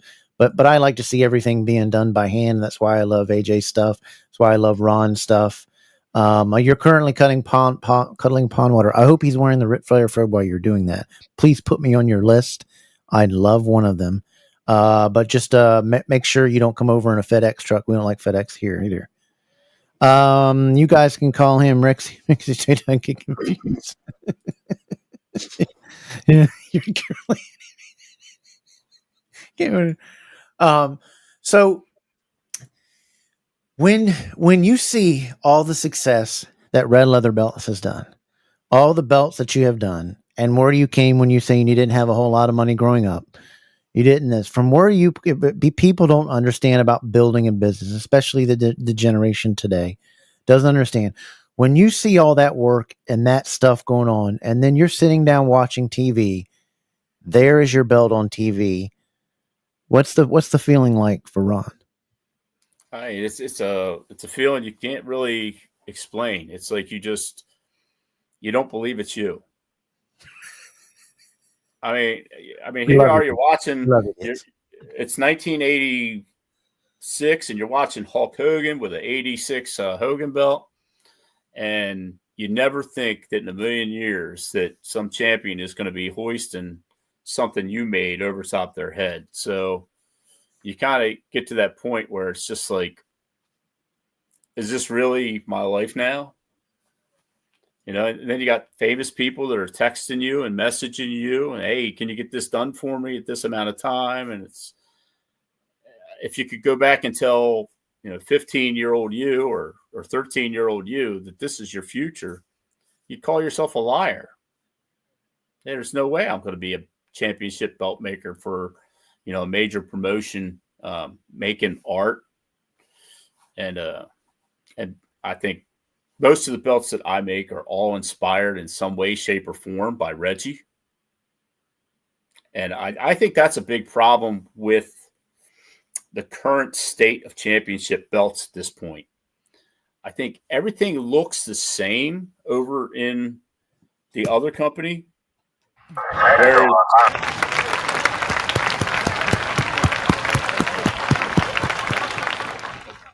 Where I want everything to look like something actually put a lot of time and thought into each individual belt. Like, what's probably the number one belt would you say that Reggie did for WCW? Me personally, I love that WCW US. It's so underrated. The 5-plater with plus logo, beautiful belt. I think those tags don't get enough love. The one that had the actual bird, the one that was too smaller, but the one that actually had the bird. I think that doesn't get enough love. Even though the 3-plater, I'm a big 5-plater guy, but I don't think that gets enough love. But you're exactly right. That U.S. title is so underrated. It screams United States. It has everything that you want as a champion, with the U.S. being on there. It's saying United States. It has the color. It has the beautiful blend of the flag embedded into the United States symbol. That eagle is cross spread. It has the banner at the top of where your promotion should be. It's beautiful. Even the 5-plater to the 3-plater, both of them I loved. And somebody the other day was like, because I own the WoW version of the 5-plater, and they're like, "Doesn't it bother you?" I said, "Absolutely, it does not bother me. I love that belt, and I love who made it. I just didn't want to pay an extra, $1,500 just to make that a C." And if anybody doesn't know what you're talking about, Reggie, at one point, these companies said, "Hey, you're producing a lot of these belts. We need a kick on it. So you're going to have to either charge a little bit more to use our logo, and then you have to stamp it in the stamp box or somewhere ever where it says their replica and a version, or you got to change the logo." And that's how the FWF, FFW, the WoW logos, whatever. But no, it doesn't bother me. But here is this belt here, and I'm going to get this belt. Whether somehow one way or the other, I got to get this belt. I got to own this size of the belt. I got to compensate. I really got to compensate for what's in my tighty whities, and me and Darren got to compensate, and we got to hold it together while we snuggle. But this is that belt, and a lot of people go crazy when they see this belt. The weight of it? Oh, I don't. Yeah, I think probably somewhere around 15, 16 pounds. It's not quite as heavy as like a AEW world heavyweight, like that big baller right there. That's not a replica. That's ring used. What is the favorite belt in your collection right now? Oh yeah, it's probably almost a tie between the American and the Bling TNT. I love both those belts, and the Bling TNT is just a belt that it was made specifically for Cody. It didn't turn out to go to Cody first, but it was made for him because of the phone call that he called me up with Judge Jeff, and I was getting so much hate on that first TNT. One person said, "That belt is so bad, you should slit your wrist." Holy, what is wrong? What is? Even my good buddy Stephen Hammer said that belt's absolute garbage. Now, from a designer's point of view, that kind of hurts because you're just trying to give the customer what they want. Did you want the TNT to be a little different? Yeah, I did. I wanted a globe in there. I love globes. I love globes. I love to think about the world. It's technically a world type title. It's not quite a TV title, but it's on that level. So I wanted that belt to be a beautiful gold, nickel, red paint, beautiful red leather. But the plating issue had there was no way to do it.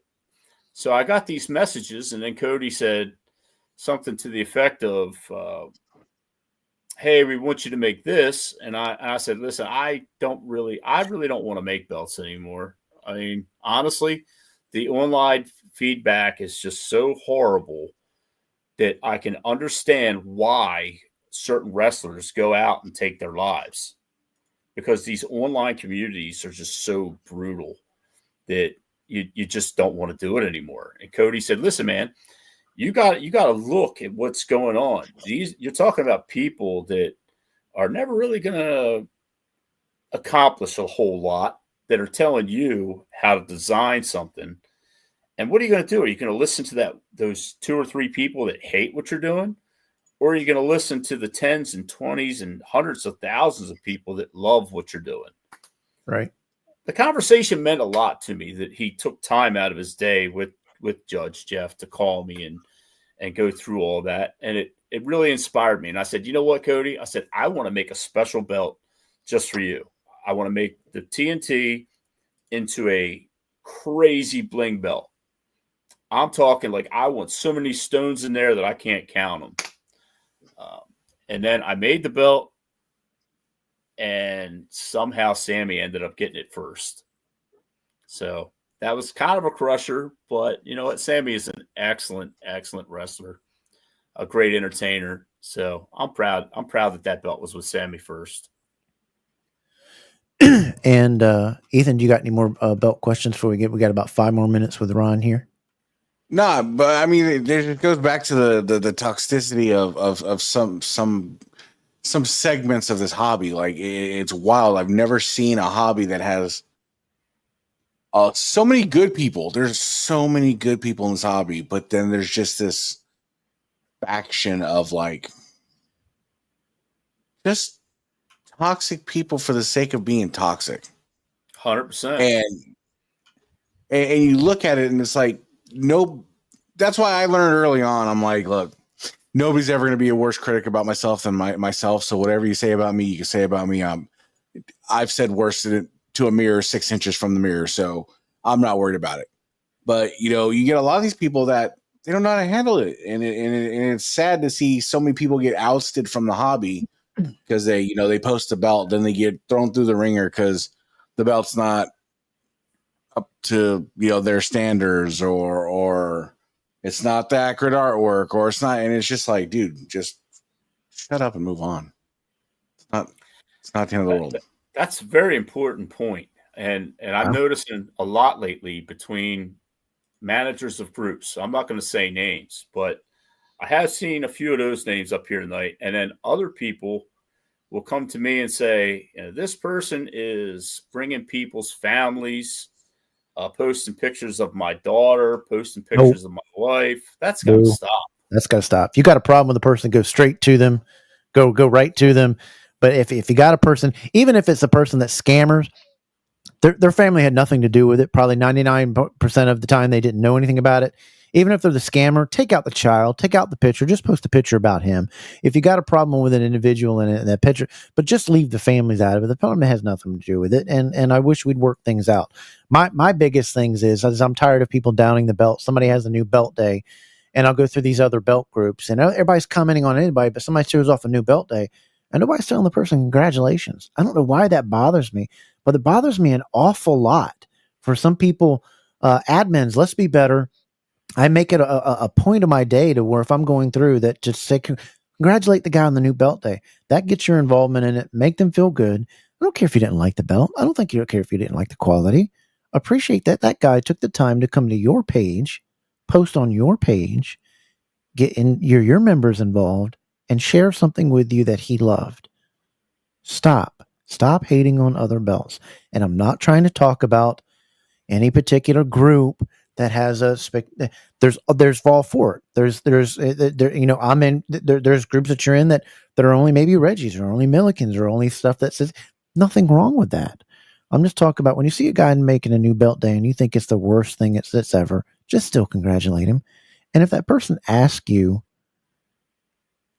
what do you think of my belt?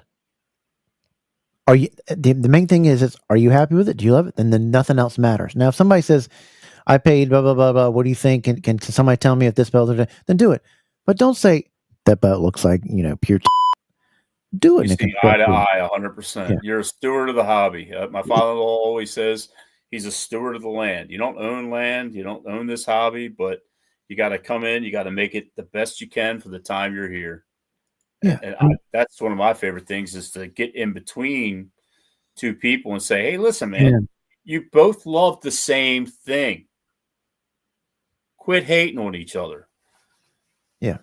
I mean, and there's a constructive way because there's a lot of people that come out and I hear so many people and we interview so many influencers from Instagram that say they don't want to come to the Facebook groups because it's too toxic or not so much the toxic thing is if they post their belt, people are always going to critique it.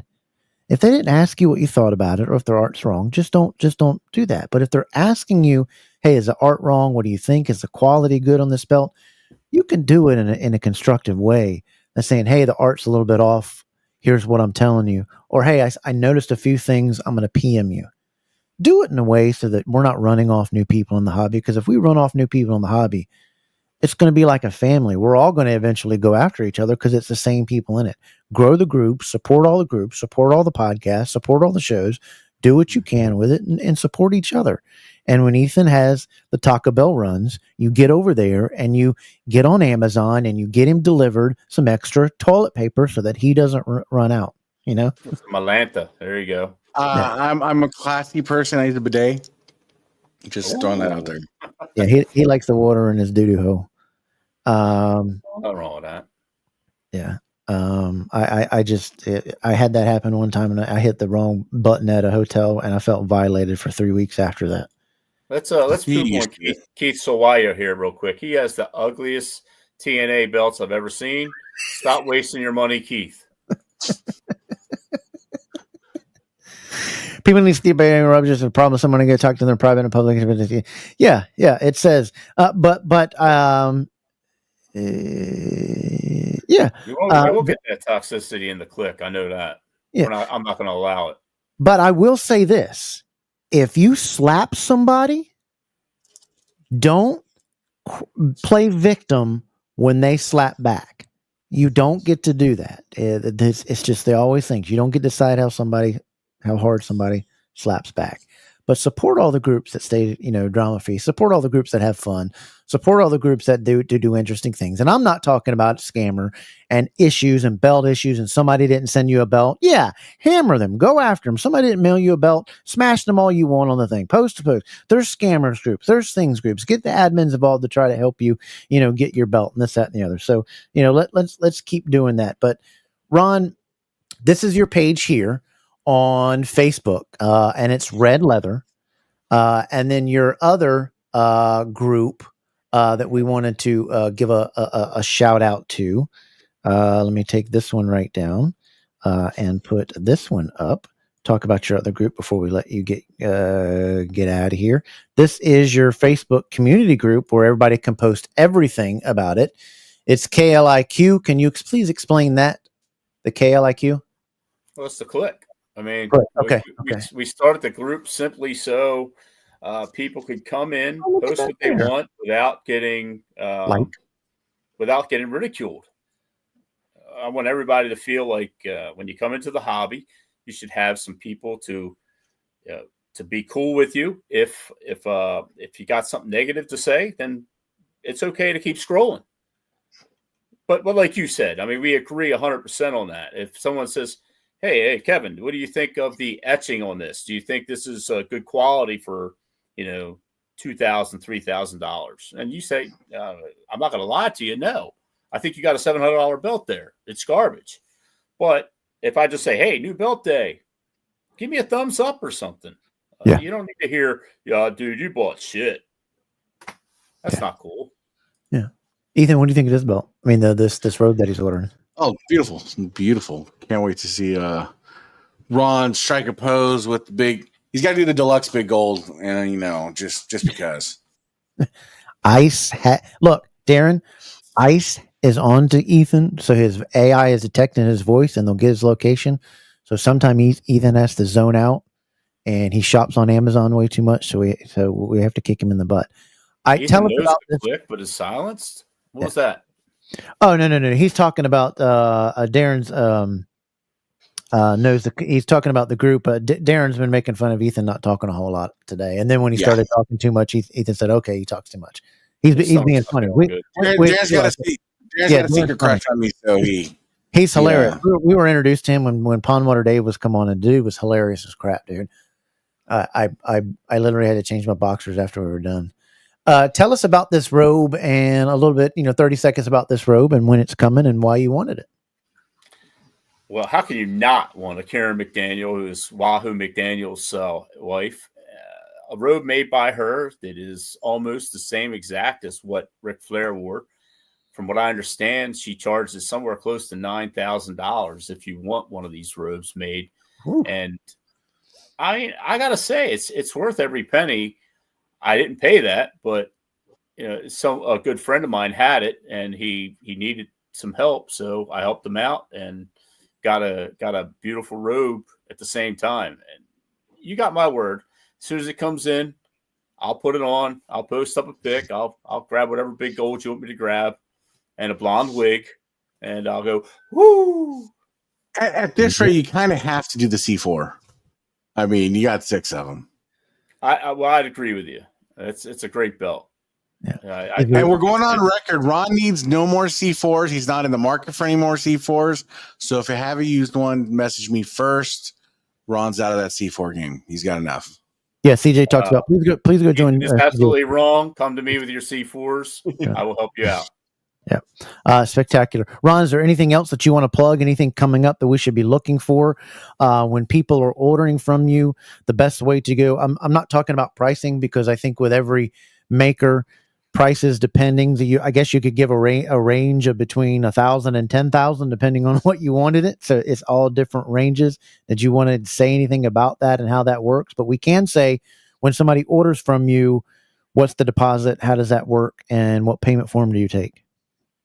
Any kind of payments works, as long as it ends up coming to my account. I don't really care, but I usually do 50% down and then 50% when it comes in. I don't believe anybody should take 100%, and I think that's a big part of the problem between the older makers before me on why so many people were so angry that they're never going to get a belt. Gotcha. 50% down, 50% when it's done. My belts usually start right around 32, depending on how much detail, how many layers, whether you want texture, whether you want gold, nickel. We'll discuss it all. Okay. Hopefully, Ethan, do you have any reds over there? I don't yet. I'm going here. You know, I'm Mexican, so I got to do it in stages. You know, I'm just above the classic shields right now, so you know, I'm working towards it. Need me to lend you something for a couple of days so you can at least hold it, or if you need Kevin to ship you over his 91? That ain't happening. I'll never get it. I've been trying to get that 91 from Kevin for what? How long now? Years. He'll jump over the fence, Ron, and I'll never see it again. I'll climb. Well, I can't. I won't make that joke right now because it's a bad joke. I have one available, so feel free to shoot me a PM. We'll work out something. I have one. I have a WCW US 3-plater available. And I also have a WCW Hardcore available. Okay. Ooh. There we go. We got those. Make sure you join the Click KLIQ Wrestling Belt Collectors Groups from Ron Edwardson over there. And then Red Leather Belts on Facebook too. Your other social medias that you wanted to plug, where can people find you at too on other social medias on X? Do you have X?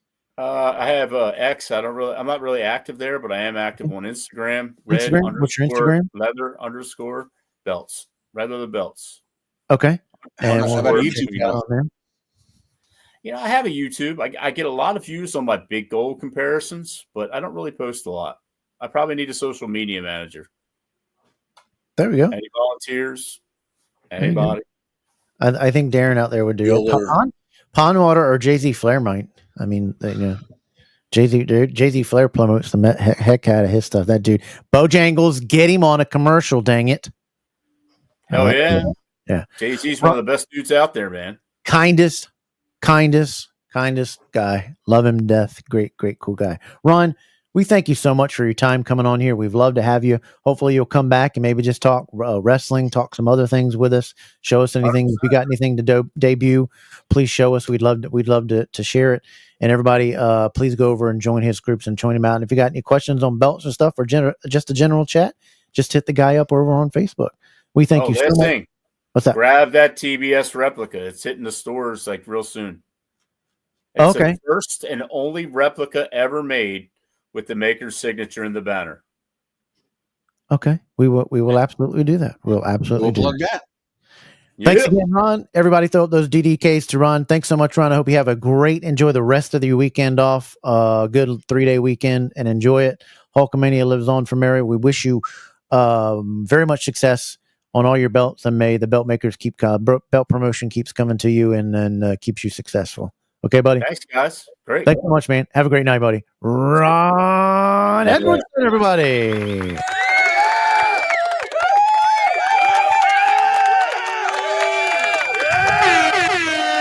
How cool is that? Good guy, good to talk to, easy to talk to. Been trying to get him on here for a while. So it was fun to get him on and talk belts. His knowledge of belts is great. His history of belts. He knows a lot of things that goes on. If you want to pick his brain, right? Yep. I mean, just a fantastic guy. I mean, and the quality of his belts speak for himself. I mean, just you see some of the belts you've posted, and then there's customs he's done for like Richard Simpson and stuff that are just phenomenal. Like I want to go to him eventually for a custom, man, because that would be a grail belt for me. Just do like a custom Ron. into. All right, we've got two guys that are coming on up that had a situation in their group, Big Boys Belts, and we're going to talk about that. But before we got into that, everybody's saying hello and thanks him. Thanks everybody for coming in. A cool interview with him. Yes, he is. He's a very, very cool guy. Jay-Z Flair, yes, he is a cool dude. Awesome dude. Met him several times. Always got to have the 6. Thin Blue Line. We were part of the Thin Blue Line, and he was a brother that I would take a bullet for. Appreciate it, JR. We got some good stuff coming up. Thank you so much for going on. I absolutely love that logo on yours. It's just spectacular, and I love when you pop up in the show and support it. So keep supporting that dude. Absolutely. Ron is a good guy, and I'm glad to see him doing a couple of shows. And I've been working hard to get him on there. And he said he was kind of a shy guy, and whatever you get him going, he's good. And when he finally got on Pond Water, I was like, "Hey man, come on, you got to come on to mine." So we did that. So we're gonna talk with him over on that. But we did want to have one announcement. You guys have been so great to this show. We're 9 months. We're almost to a year. We got a couple months more till we hit a year. I think we're at 8 months, a little over 8 months.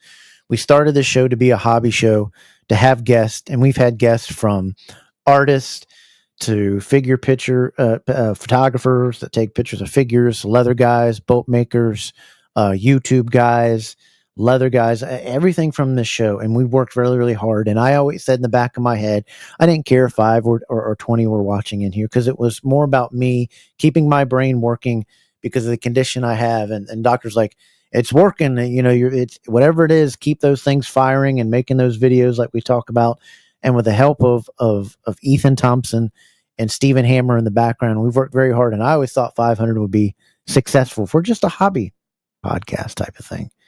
And the other day I logged on and I couldn't believe, I was like, wow, we were doing the 2K show subscriber in June. Now we've got to figure this one out, because we've just hit a brand new milestone, and it's all thanks to you.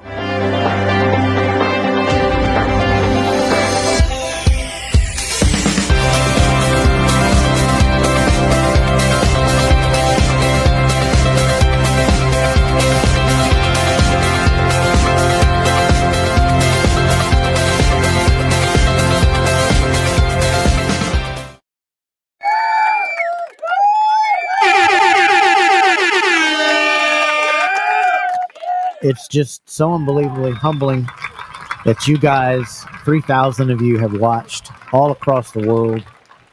We thank you so very much for your support. We love chatting with you. We love watching and laughing with you guys and all the stuff that you do in the chat. Ethan following up on that 3K. But it's a testament to the hard work you put in, Kev, just smashing away at the keyboard. And then you look at the people that we get to interact with, man. We're lucky. We're fortunate. We've been able to bring you guys people from the United States, Pakistan, Australia, just some of the greatest people in the hobby. And it's awesome. And then the interaction you guys give, the chat is phenomenal. Anybody that doesn't like a chat when they're doing a show is absolutely just crazy.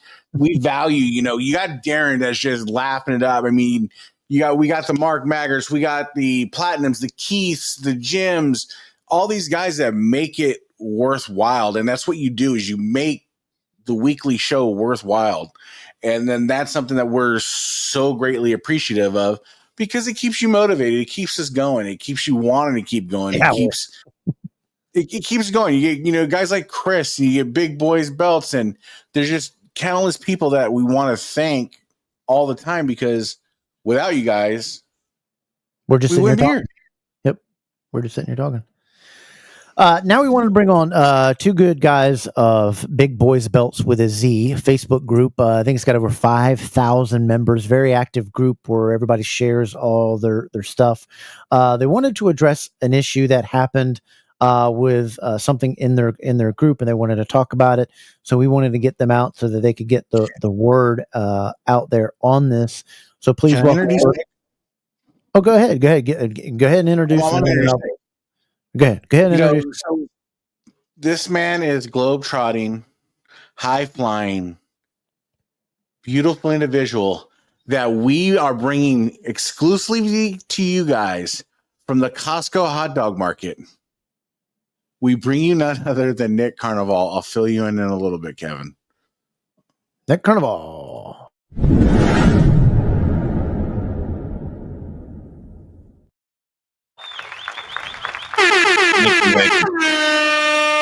How you doing? How you doing? If it's some drama stuff, I don't want to be into it. Whatever.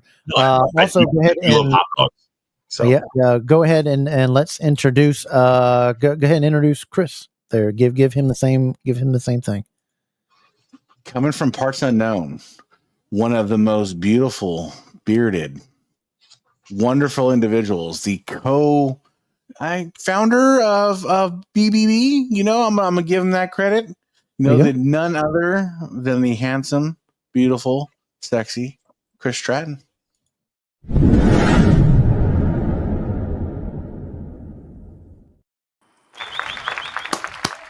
Welcome in. How you doing, bud? Good, brothers. How y'all? How you doing? Nick, give me a sound check on you. Can we hear you good? Nick? Yeah, can you guys hear me? Yeah. Is there any way to close the drapes behind you? Because we cannot see your face at all. I don't think you want to see my face, but okay. Well, then we'll just keep it at this. Then we'll just keep it at that. Don't move. Don't move. You guys have big boys belts. You're also the middleman of X. I get it wrong all the time. Man or man? X-Man. It's X-Man, brother. Man, M with an A, X-Man. So my apologies for getting that wrong.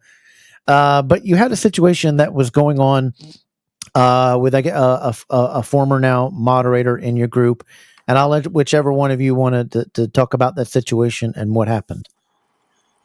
Yeah, first, I want to apologize. First of all, you guys haven't had me on in a while. I know it was because my football picks, they were so atrocious that you said I can't be on the show probably because I picked the worst choices for the NFL picks. That was fun, but I think I got like one right. So, but anyway, all seriousness, yeah, we had an issue. You guys probably all know Twist Steel, EJ Kelly. I've known him, and Chris and I've known him for a long time. He was one of the people I've met in the hobby in person back in the day. And you know, we hit it off well. He used to do promos in the group. He was a big part of Big Boys Belts, kind of, you know, got a lot of people excited. He posted a lot more than I did. Chris probably as much as you did or more. And we found out, you know, EJ was going through some stuff. Everybody goes through some things, and some members of the group came to us and said that they've sent money to him and they're wondering what's going on with it. And I was like, okay, well, I don't want to get involved with anybody's issues, and that's between EJ and the people, but it was more than one person, and we're just I think Chris and I wanted just to kind of clear the air and just make sure that this is the issue between EJ and those people. It has nothing to do with Chris or I or the group. You know, EJ said that to everybody. We had a chat, and he's fine with that, but he said it to everybody saying, hey, this is not BBB. This is not anything to me as a moderator. He actually left the group and left, you know, as a moderator of the group, and we have a new moderator, so a really good guy who we just added because we need some help. And the thing was, we're just worried, I think, that there may be other people out there who are, you know, kind of wondering like, hey, this is, you know, he identified so closely with the group with Big Boys Belts that we're thinking that they're, you know, people are looking at us and saying, oh, you know, I sent money to this guy. He's part of BBB. That's Nick and Chris's boy. You know, we were friends through the hobby, and I met him in, like I said, I met him in real life, but we just want to say that, hey, we didn't know about any of this going on. We found out the one person, and then another person just randomly came forward. So we want to, you know, clear the air on this, on DDK, and just let everybody know that whatever's, you can message us. We can try to work with EJ, be a middle person if he blocked you or anything. I don't know the situation, but it's unfortunate. We don't like to see anybody kind of getting, having to wait for money, or, you know, thinking they're not going to get money. Chris and I will try to do what we can, but it's not a good situation all around. So we just wanted to kind of tell everybody that we're aware of it. We didn't know about it till what was it, Chris? 3 months ago or 2 months ago was the first time, and then somebody maybe 2 months ago, bro. Eric, it was a personal loan from Eric. Yeah, I wasn't gonna say anybody's name, so don't have to say that. I hate to say it, bro. We got Ricky Deary. Ricky's a good dude. Yeah. But we've got Eric on here. That's the only two guys that should reach out to us. I know that guys might be embarrassed to be able to speak out, or they don't want to call out. But we made the post. We want people to reach out and let us know. Yeah, we tried it. So the thing about our group, we've had some drama recently, and that's I think that's behind us.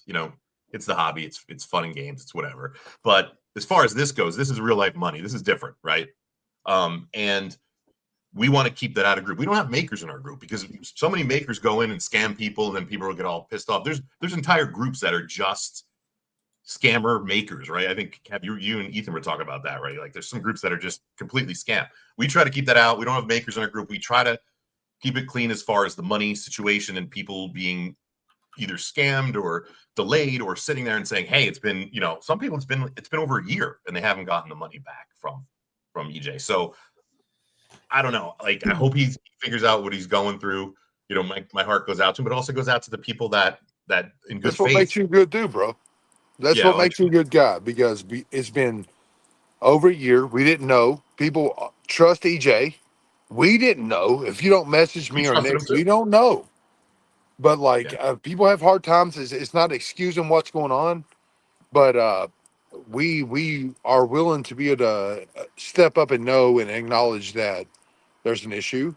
That's why we made the post. We want to make sure people know that we made the post. Me and Nick had nothing. I had no clue. If you don't message me or him, we don't know.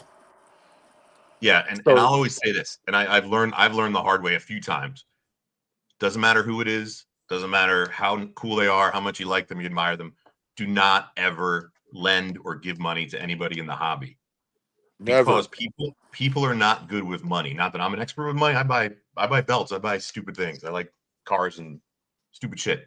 But in the hobby, people take the money and they're going through a hardship, and instead of paying their bills, they'll go out and spend it on something that I would say is frivolous. That's my opinion, but that happens way too much, and it's happened a few times to me personally, and it pisses me off. But I'll tell myself, you guys on the screen, stop me. If you ever hear somebody need money in the hobby, just say, hey, Nick, remember? Nick, I'm not trying to cut you off, but I want to say something. We've been around a long time. We don't need anybody to give valid verification that we're valid. I've sold thousands of belts. I've had American made. I've had the shittiest of boots that's possible out there. There's nobody that can show me a Reggie or anything that's American made that's going to impress us. That's why Big Boys belts and X-Man belts is still around. I mean, we are honest guys. Look it up, bro. Go back and do search. And look back upon your name. Just research Nick Karn, research me, and see how many deals we've done. X-Man belts. See how many deals we've done and how much controversy there's been. Wow. That's why we've been around for a long time. And you've got guys coming in wanting to discredit that. But man, I've seen everything from cardboard to Reggie, and it's like guys will come in constantly. Like, I hate to say it, EJ. They hit hard times. I love EJ. I've known him for a long time, man. There's other shit that goes on between me and Nick that we know, but EJ's been around a long time. But at the same, it's just hard to hit him because he's been around that long and know he's hit that rock bottom. To know there's just going to be a time to where you need to message people and to know that you just cannot send money through Cash App, and you just can't trust nobody in this hobby, man. It's just a sad thing to say, bro. Yeah, and as you can help from Chris and I, we were shocked by all this. Like, EJ's who's been nothing but a good dude to me, but this stuff kind of upsets us. So we just wanted to tell everybody: A, we didn't know about any of this. B, we're sorry if this happened, and if the group was used. I don't think he used his pull in the group. He said he didn't, and whatever. But he's well known through our group, and he identifies with BBB. So that's why we felt compelled to say this. So Kev and Ethan, if you guys have any questions, or if anybody in the comments, any questions, we're open here to answer them. I just think it's a tragic. I think it's just a tragic tale of, like you said, it's people people take the hobby a little too seriously, live beyond their means, and then, you know, they're not necessarily the greatest with money, and then this stuff happens, and it's a vicious cycle, I noticed. It's exactly right. And you've got EJ who gets online. We've got several people who get online and live online with this fake personality to where you trust him because we watch wrestling. You cannot look at EJ Kelly like he's Twisted Steel. He's EJ fucking Kelly. He's a human being. He's not on fucking WBE. You cannot loan this man money. We see several people who live this online fake life, and people want to donate or follow their page or their podcast. And it's like, bro, come on. You gotta do your research. You've got to know, like, just reach out to us, man. Reach out to me, either Nick or me, and let us know what's going on, because we've been around a long time. I've seen every replica from the UFC version 2, 3, both. I've seen the TNA replicas. I've seen the Midwest. I've seen all of them, and it's just crazy to me to see that high-end replicas go out there, and you've got guys that will invest almost in a gimmick. Guys, that's what we're looking at. Like, we're looking at other podcasts. These guys live a gimmick. Stop. We all go to work every day. And I'm not trying to shoot on anybody, but we all literally live every day going to work. You cannot loan somebody $200 because you see their videos online. You've got to just say, hey, we're all in a belt hobby, man. And you've got guys like Ethan said that spend above their means. They get really hot. How many times have we all seen the new guy come in the hobby, drop $5,000 on 10 belts, and then, you know, a couple of weeks later he's selling those belts because he doesn't have the money to pay his rent? And I'm not talking shit, but how often does that happen, guys? A lot, too much. So just want to clarify something. You know, I do know the most of EJ's situation. That's private. So he didn't go, you know, buying 1 million belts. He had a small collection, and that was that. But we're not saying that he went out and spent, you know, $10,000, $20,000 on belts. No. That was it. But anyway, Keith in the comments brought up a good one. So, you know, it's up to you guys. You give somebody money, and then you say, all right, it's not a loan. It's a gift. If you get it paid back, that's great. I don't think everybody thinks that way, man. Like, you know, that's up to you. Everybody can do whatever they want with their money. I just wanted to say, again, we weren't aware. My advice is don't lend anybody money or give anybody money in the hobby, because unless you're totally okay with them going and spending on something that you deem as stupid, not the bills they were trying to pay, don't do it. That's my take. And you guys agree, disagree, whatever. We just wanted to share the situation. And people are wondering, oh, why is EJ gone? Did he have a falling out with Nick and Chris? He actually left and said, I'm going to leave. I'm going to leave the group, stop being a mod. I got to work things out. He did it on his own. We didn't boot him or kick him out. So, and then we heard about these things kind of at the same time, the one, and then later we heard the other one. So it's all like you said, Ethan, is a vicious cycle. It starts snowballing. So we want to actually do this last week, but your show was so awesome that you went long, which was cool. But we just wanted to just tell everybody that's the situation. EJ's, but maybe he'll be back, maybe he won't. We don't know. But Chris and I have been around. We got over 5,000 members. What have we been doing this 5 years in BBB, and with X-Men like 4 years. So we're not going anywhere. But thanks for have the time, Jeff. Our show last week started 15 minutes late because YouTube went down and we couldn't get on. We were only being seen in a few countries, and we weren't being seen in New Zealand. That post, you know. So we apologize for that, not having you on last week. The thing that I say is I don't want to say don't lend money to somebody. Know the cause, understand of it, and also if you don't know them that well, you can always get a written contract, where you can easily go down to the courthouse if something happens, and you can pay your $50, and you can get in front of a screen in front of a judge. Even if you're out of state, they will the DA will agree to let you on in a courtroom on a via camera like this, even a phone, and they will give judgment for you. Right. And that person will have so many days to pay that judgment. If they don't, that judgment, you can then go right down to the sheriff's office. You give them that, you pay it another $25, and that judgment is now filed for a bench warrant. What that does is they go out, they arrest the person, and that bail is the money they owe to you. When that bail is paid, then you will get the money via the DA office, and that usually takes another couple of weeks, but you can do that. I'm not recommending people to do this or whatever. I hope people that if they owe EJ money that he pays. EJ's been nothing but kind to us and kind on the show. I'm sad to see that this has happened. I don't think this is at all a BBB situation. I never saw any post in there. He didn't use BB or whatever. I think people knew him even before he became a mod in there. But you guys are reaching out to say, hey, if you can't get a hold of him, that you're willing to, what you're saying is step up, go to you guys because you're not blocked, and you'll try to make a way for them to get their money back. It sounds like EJ had some hard times and fell on it. But I will say this: right is right and wrong is wrong, and you got to step up to the plate and take care of something. And if you ever have a situation or you borrow something from somebody, or you do something wrong to somebody, or do something, just apologize. Say, I'm trying. That person was kind enough to lend you the money. They probably got a big enough, kind enough heart to say, okay, I'll wait a little bit longer. Just stay in contact with me. Yeah. I'm sorry that's happened. But it's wrong to borrow money and then block somebody.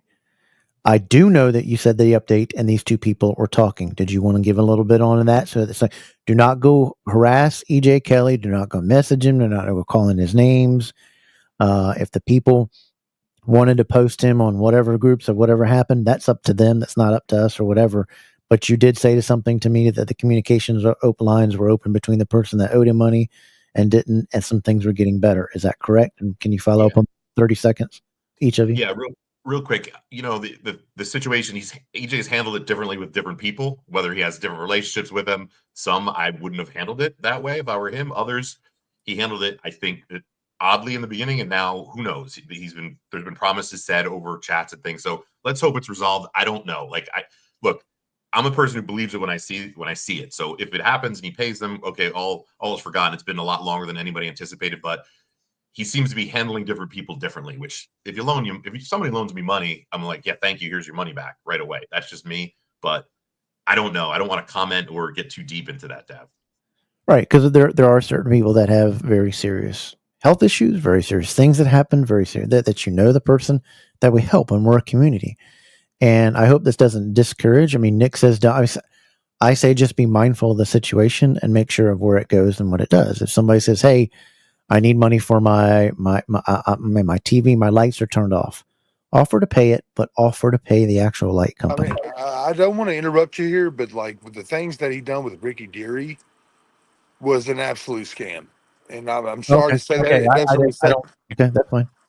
It doesn't reflect on Big Boy's belt or anything, but when you advertise that you have a belt for sale and when you want to sell it, and then you really don't have that belt, then it becomes a problem. Like, and I'm not trying to bash him at all. I just want to make sure that you guys know that I'm also stating the obvious. And I'm not trying to. It's facts. Yeah, the facts are. Okay. And it's just the stuff we've seen with Ricky. When he pays Ricky, he's promised to pay Ricky in like the next week or so. Okay. I'll be 100% content with that. But like the thing that went on with Ricky, the other guy that loaned him money, that was a loan. So I look at that. I'm like, man, you loaned him money. Like it's been a long time. Loan the money. But like when you advertise a belt that you have that you really don't have, and then you use our group or you advertise that you really have it and you don't have it, that's a fucking scam. And I'm sorry for my language, but that's the truth. And Yeah, the beat button missed you. Yeah. And I'm sorry. I mean, it may tick people off. I'm not trying to down nobody, but I absolutely don't endorse that. I've worked a long time, man. I've sold a lot of belts. I've sold $200 belts all the way up to $600 belts to $1,000 belts to American that are $1,500. I've always sent those belts out. Like you cannot message somebody and say, hey, I've got a belt for sale that's on this kind of leather. I'm selling it for a discount price because it's, and then act like you've got bills that's come up to protect that. And take the money. And then when he says, okay, you don't have the belt, give me my money back, right? And then you don't get it. That's the issue. That's where we're waiting at now. So that's the waiting game with that situation. But so I know you guys gave us some time. I know we're talking a lot, but I know it's pretty late, but I appreciate Dav and Ethan giving us some time. Hopefully clearing the air a little. And like guys, send me a message, send Chris a message if you're dealing with that issue. We'll keep it between us and see if we can help out in any way. Okay, so privately, if you did that too, and you're in the same situation, and we're sorry, Ricky, that happened to you. The kindness of your heart. I hope Ricky and other endeavors, it doesn't sour you to help others in the time of need. You got a good, kind heart. We appreciate you. We'll give you a shout out on that one. Hopefully, you get your money back. But always stay kind and humble. You never know when somebody helps you, but always be mindful of who you're lending the money to, what you're lending money to. And these guys are coming on saying it was not a BB situation. It wasn't. Never, no post, no nothing was made like that. They're just trying to find out if there's any more out there that they can do, and then if you're blocked, and if that person that we're talking about owes you money, they need to go. They can message you, and you will help. Is that what you're saying? You'll help facilitate to try to help them get their money back. Yeah, I mean, I'm in the Philippines now, so it's what 10 in the morning. So I can't do it immediately. So if you guys send me 1,000 messages and I don't respond, that's why. Chris is out in the woods here, so I don't know where the hell he is, but we'll try to help out when I've been we trying get to hang out in the Kentucky, beautiful Kentucky weather. No, I've messaged everybody that's messaged me back that had any kind of issue. There's two. So Yeah. like we had no idea. If you do not message the creators of that group, we trust people the same, bro. We're 300, 400 miles apart. So we trust somebody like EJ who lives 300 miles from me. I've never met this person. So like you've got to be able to message us before you ever send somebody money and be like, put a reference check out there, even on Yeah, do the myself. reference. I mean, who would have known? But Right. Okay. Well, Ricky's kind enough to let him to say the situation. It was not a BB situation at all. I told Ricky the other. Okay, there you go. So it was not an this, but these guys want to make sure that everybody knows it. They're trying to help out. Ricky, if I can be of any legal assistance to you, let me know. I will gladly offer those services to you to try to help you if something should not happen. I hope EJ We're with Kelly you, does the Ricky. right. We're with you. If I hope if EJ does see this, I please hope that you'll do the right thing, man up. Everybody makes mistakes. You can correct the mistakes. You can fix them, but people need to understand. You can have 1,000, and I think Ben said this in the situation. You can have 100 situations go perfectly. You can sell 100 It takes one to ruin your reputation. That's right. Now, can you go back if it's 10, 15, 20, or if it's one of those knucklehead situations with whatever that guy was scamming people and it was 10, then I don't know, Ron Edwardson, not Ron Edwardson, one of those guys, those situations. Who was that? Who was that guy? Eddie Williams. Eddie Williams, that did all that stuff. You can't come back from that. But if you have you can rebuild your reputation, but it takes time to rebuild your reputation and come back from it. Everybody can get back off the ground, but you got to do the right thing and man up and do the thing. I've said this to many people that I've put the steel bracelets on. You can't sell. You absolutely can't sell belts you don't have. That's 100%. You cannot absolutely advertise a belt that you don't have and sell it and be like, I'm a victim. That's the problem I have. And I mean, that's where I'll stop. Yeah, Dad, what were you saying? That was a good steel bracelet. I put the steel bracelets on thousands of people, and I tell them when I'm going to kill myself, you can come back from anything as long as you got 2 feet underneath you and you're breathing air. You can come back. You can rebuild your reputation. People may not trust you for a while, but that's because of your actions, not theirs. But you can come back from things. You can rebuild your reputation. You can be the person who you are. It just takes change on your part. You made a mistake, but the first process of fixing a mistake is to own up for it and take care of that mistake and whatever financial situations or ramifications come from it. Because I will say, if you owe somebody money, it can go from just being an online issue to being in front of a guy with a robe and the deputy in the corner saying, sorry, you're sentenced to this real quick. And that can ruin lifelong things. So handle your business. Don't block people. Handle them. I wish the best of both of them in this situation. And you guys are saying if there's anybody else to reach out in there. And that's unfortunate because he had a good reputation. Somebody had a good heart, and now it's ruined. But he can get back up from it. And I hope Ricky gets his money back. And Ricky had a great heart. Everybody shout out to him for what he did trying to help out somebody. Oh, yeah! And the other person, and absolutely, Keith said that he even donated the money so to try to help him out with his situation. Oh, yeah! And again, if you're trying to help somebody out, do it specifically. My lights are off. Okay, well, give me who your place is or whatever. Or my gas is off. What's the exact place of the gas? Or I'm just like on the side of the road when people are asking for money. I'm hungry. I'm hungry. Okay, let's go right over to McDonald's and buy something to eat, because you never know what they're actually doing with that money. So make sure it's the current situation. 15 seconds each. Did you anything had to add on this, Ethan? Do you have anything to add on this? No, like I said, it's a tragic tale, but it's not going to be the first time. It's not going to be the last time. Yeah. Yep. Yeah, I just want to say thanks everybody. 5,000 strong and climbing for Big Boys belts, for X-Men belts. We appreciate you. Dav, thanks for putting us on the show. Ethan, as always, man. Appreciate you guys. And Chris, anything before you go? And just appreciate y'all. That's all I got to say. Cheers, Anytime. Chris. If we can do anything, we'll do it. You guys have the rest of your great weekend. Be safe in your travels and coming back. Chris, make sure that gun strapped to you and being in the woods. Make sure it's right there with you to be ready to take care of whatever's coming on. We thank you so much for coming on. Y'all enjoy the rest of the weekend, and double drop kick. If we can help you, just let us know. You guys have a great night. Okay, buddies? Thanks, guys.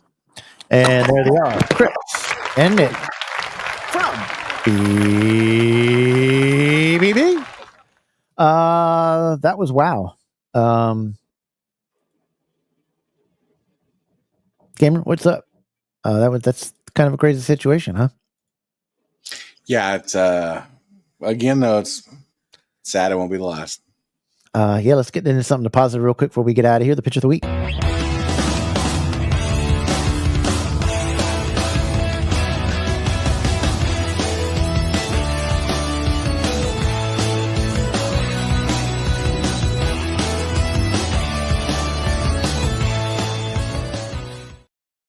And coincidentally, the picture of the week comes from one of the guys we just had on the screen. Congratulations to the picture of the week, Chris. What in the world? That was the wrong one. Chris Stratton. Look at this picture here. That is pretty. Look at the I didn't know that the belt bag was even I love the belt bags as much as I do the belt. Right? That's fire. It looks like it came with the glasses. And what is it? Is that a Macho Man headband that it came with too? Yeah, a headband, yeah.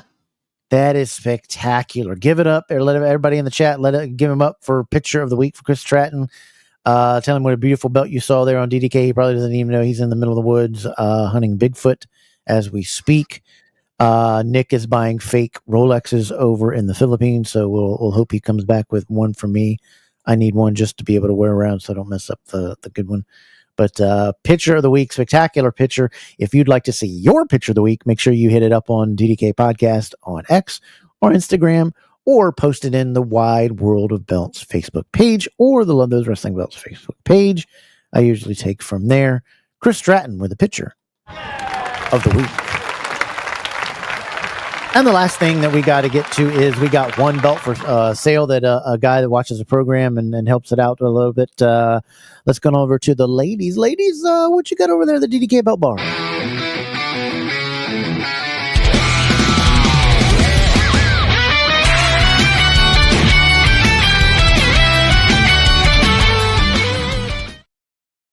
And for said this week at the DDK Belt Bar on Romeo Anderson leather is an NWA Georgia belt by Classic Shields 4mm stack plates on Romeo Anderson leather. Ethan, you can talk about Romeo Anderson leather. I think his leather is a fantastic leather. We got so many great leather guys. But look at this price for this belt. $550 shipping. Classic Shields on Romeo. Romeo Anderson's leather is just about half of that price. Beautiful belt there. Reminds me of, I better not say it for Ben will say it. Reminds me a little bit of the AWA tag that I've been wanting and needing. But if you would like to purchase this belt on Facebook, just give him a message. Good dude, Dennis Wright. Once again, NWA Georgia Belt Classic Shields, 4mm on Romeo Anderson leather for $550 shipped. Ethan, what do you think of this belt? Yeah, I mean, it's a beautiful belt, man. And for being Classic Shields on Romeo leather for $550, steal. Yeah, and he sent me more pictures than I could fit on the DDK Belt Bar. The girls behind the bar were a little bit mad at me. I can't put up too many pictures. I can't. So I just, put up these couple. But it's a beautiful, beautiful belt. Hit him up. That is the DDK Belt Bar for sale. Oh, yeah! So we thank you all so very, very much. We got a lot of great things coming. And as you know, next week's the day. Next Saturday is the night that everybody's been waiting for. We got 2 special guests coming on the program. You are not going to want to miss this show. A legend returns, and I will be releasing videos, 2 videos this week on the Double Drop Kick channel on Wide World of Belts and Love Those Wrestling Belts, and as well on Instagram. So you want to check those out for a little bit more of a hint and more of a little bit more of a look that's coming. But next week we got 2 guys joining us for the return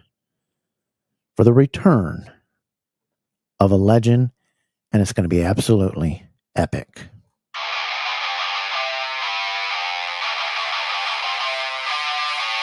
So you don't want to miss that. You don't want to miss that. You don't want to miss that. Ethan, you have a belt for sale. Please let everybody know what it is that you got for sale that somebody can get and the price. I got this Noah's HD NWA United States. Spectacular belt. Just it's been in the case the whole time. That one's $550 shipped. God. Then I got a Noah's HD Winged Eagle, all gold, on AJ leather. I'm gonna do that for $650 shipped. So wow. I got the It's a what? It's a what? It's a Noah's HD all gold Winged Eagle on AJ leather for $650 shipped. No, I'm not spilling the beans. I'm going to get in trouble. I'm going to get in big trouble. But I'm telling you, you are not going to want to miss this announcement, and you are going to want to be ready to. I want it. I got it. Give it here. Do it right. Do it. Come on, dance with me. Let's do it. Okay, a little stupid. Anyway, we appreciate that. We can't believe what's coming. And it's going to be fun next week, 8 p.m. You're not going to want to miss it. It's going to be a fabulous show. Hit up Ethan if you need those belts. Phenomenal prices that he's got on those belts. You've also got some things that are in the works coming that you're going to be offering to the community too. Did you want to drop some hints on that there, Big E? You're muted for some freaking reason. Not quite yet, but soon. Okay. I want to make sure. Okay. It's gonna be interesting. It's gonna be cool. It's gonna be great 2 hours. We really appreciate that, Chris. Thanks so much for doing that, everybody. Yeah, I know. We're just teasing. Everybody, throw those DDKs up in the chat. We really appreciate it. Ethan, love you, buddy. We'll see you later, and you have a good one. Everybody, give it up for our main man, Mr. Ethan Thompson. See you there, buddy.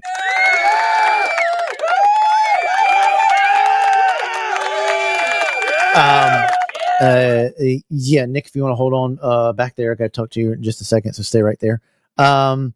We have I want to thank so many for getting us to where we've got so many people that we've had on interviews, from BBB to Ron to Pond Dave and Amy that's came on here, Hazard F5, the great World Express that's been on here, Drip Belts has been on here, C4, Figs, Turnquist, Reggie Harp that's been on here, Matthew Goldberg, the Belt Band, Gibino, King Coley, Drip Belts, Berg's blog.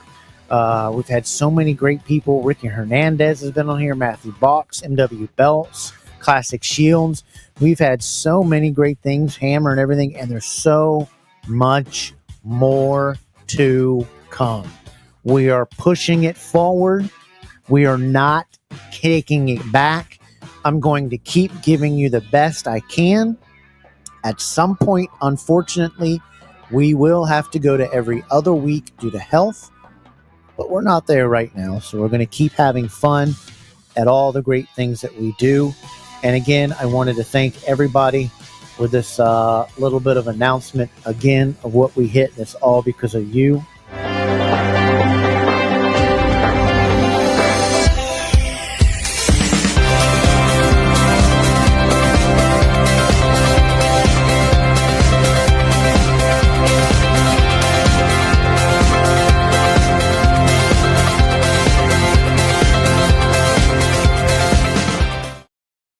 Please, guys, make sure that you like, share it if you want to. You don't have to.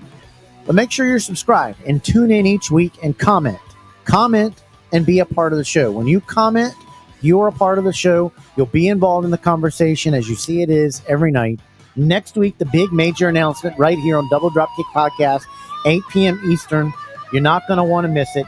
We've had such a great time. Again, congratulations to the Pitcher of the Week to Chris Stratton.